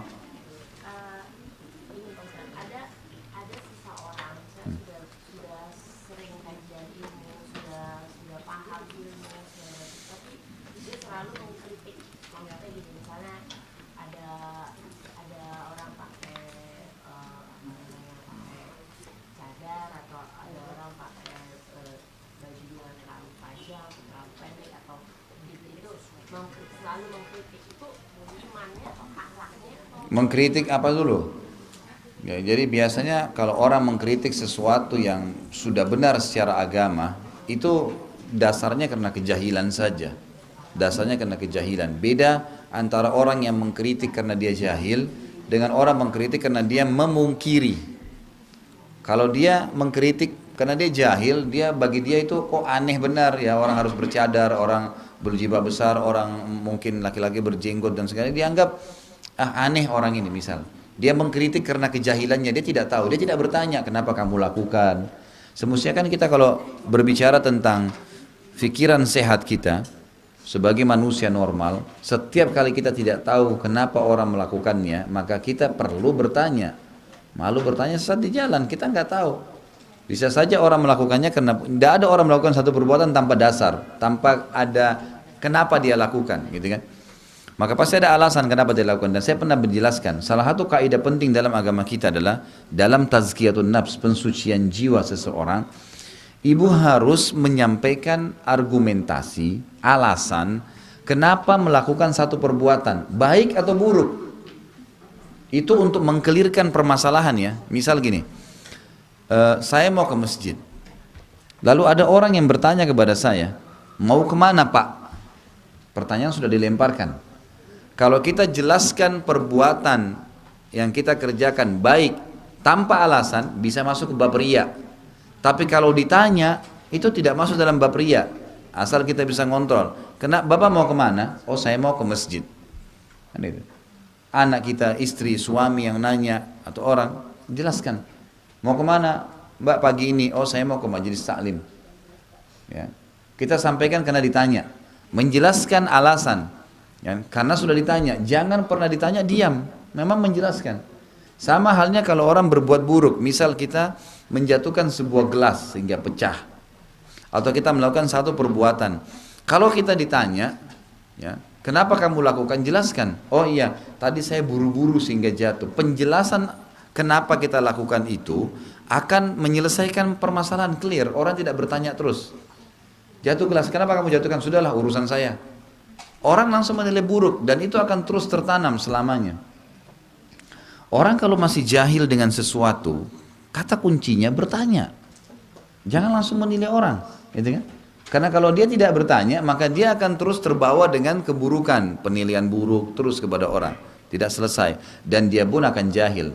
Kalau ini berarti orang ini jahil yang memang perlu diingatkan. Kalau dia memungkiri, memang mengatakan ini enggak ada dalam Islam, itu lain, ini bahaya sekali. Ini masuk nanti dalam bahasan kita. Kita belum masuk sebenarnya ke poin-poin pembatalan keislaman ya. Ini masih baru masalah keimanan itu yang kita rincikan. Nanti ini akan memudahkan kita memahami poin-poin pembatalan keislaman. Nanti akan ada masuk poin-poinnya diantaranya orang yang menolak secara mutlak, gitu kan, yang berhubungan dengan perintah Allah Subhanahu Wa Taala itu bisa sampai tingkat kekufuran, membatalkan keislamannya. Jadi kalau dia membangkang, karena pembangkangan maka itu bisa berbahaya buat dia. Ya Bu ya. Jadi sebaiknya kalau ada diantara teman-teman kita muslimah atau muslim yang memang sudah menjalankan perintah agama, kita mestinya mengatakan Masya Allah, kamu sudah bisa jalankan ya. Apa kira-kira sebabnya ya, biar kita dengar, gitu kan. Mungkin dia sering ikut taklim, dari taklim ke taklim, atau dia sudah mengubah penampilannya, ya kita bisa tanya, dengarkan dari dia. Oh mungkin alasannya masuk akal. Kalau kita masih belum bisa amalkan, Masya Allah ya kamu sudah amalkan. Mudah-mudahan satu waktu saya bisa amalkan. Nah itu adab namanya, itu tata kerama. Tapi kalau orang sudah melakukan yang jelas lebih patuh kepada agama, lalu kemudian kita anggap ini buruk, langsung kita mengatakan ini garis keras lah, inilah, ini terlalu kolot lah. Ini berbahaya ini, ya nggak boleh. Nanti akan ada bahasan tuh, insya Allah nanti di poin-poin. Ini kan ada poin-poinnya ya, poin-poin yang induk dari bahasan buku nanti. Yang membatalkan Islam nomor 1 ini, yang membatalkan Islam nomor 2 ini, itu banyak nanti. Nanti akan kita jabarkan insya Allah. Baik, hari Jumat ada khutbah Jumat. Jadi saya harus, iya, silakan. Siapa yang mau nanya?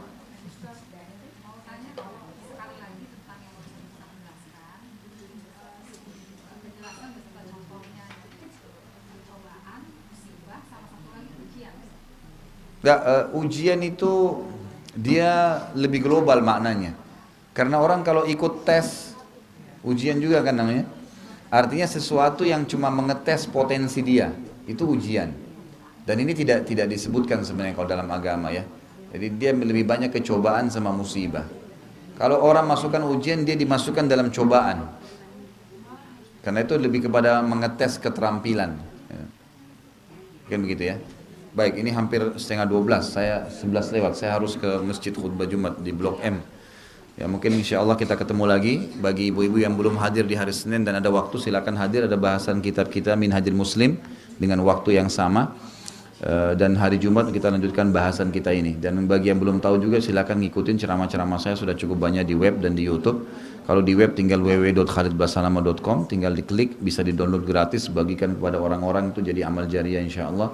Itu sangat baik.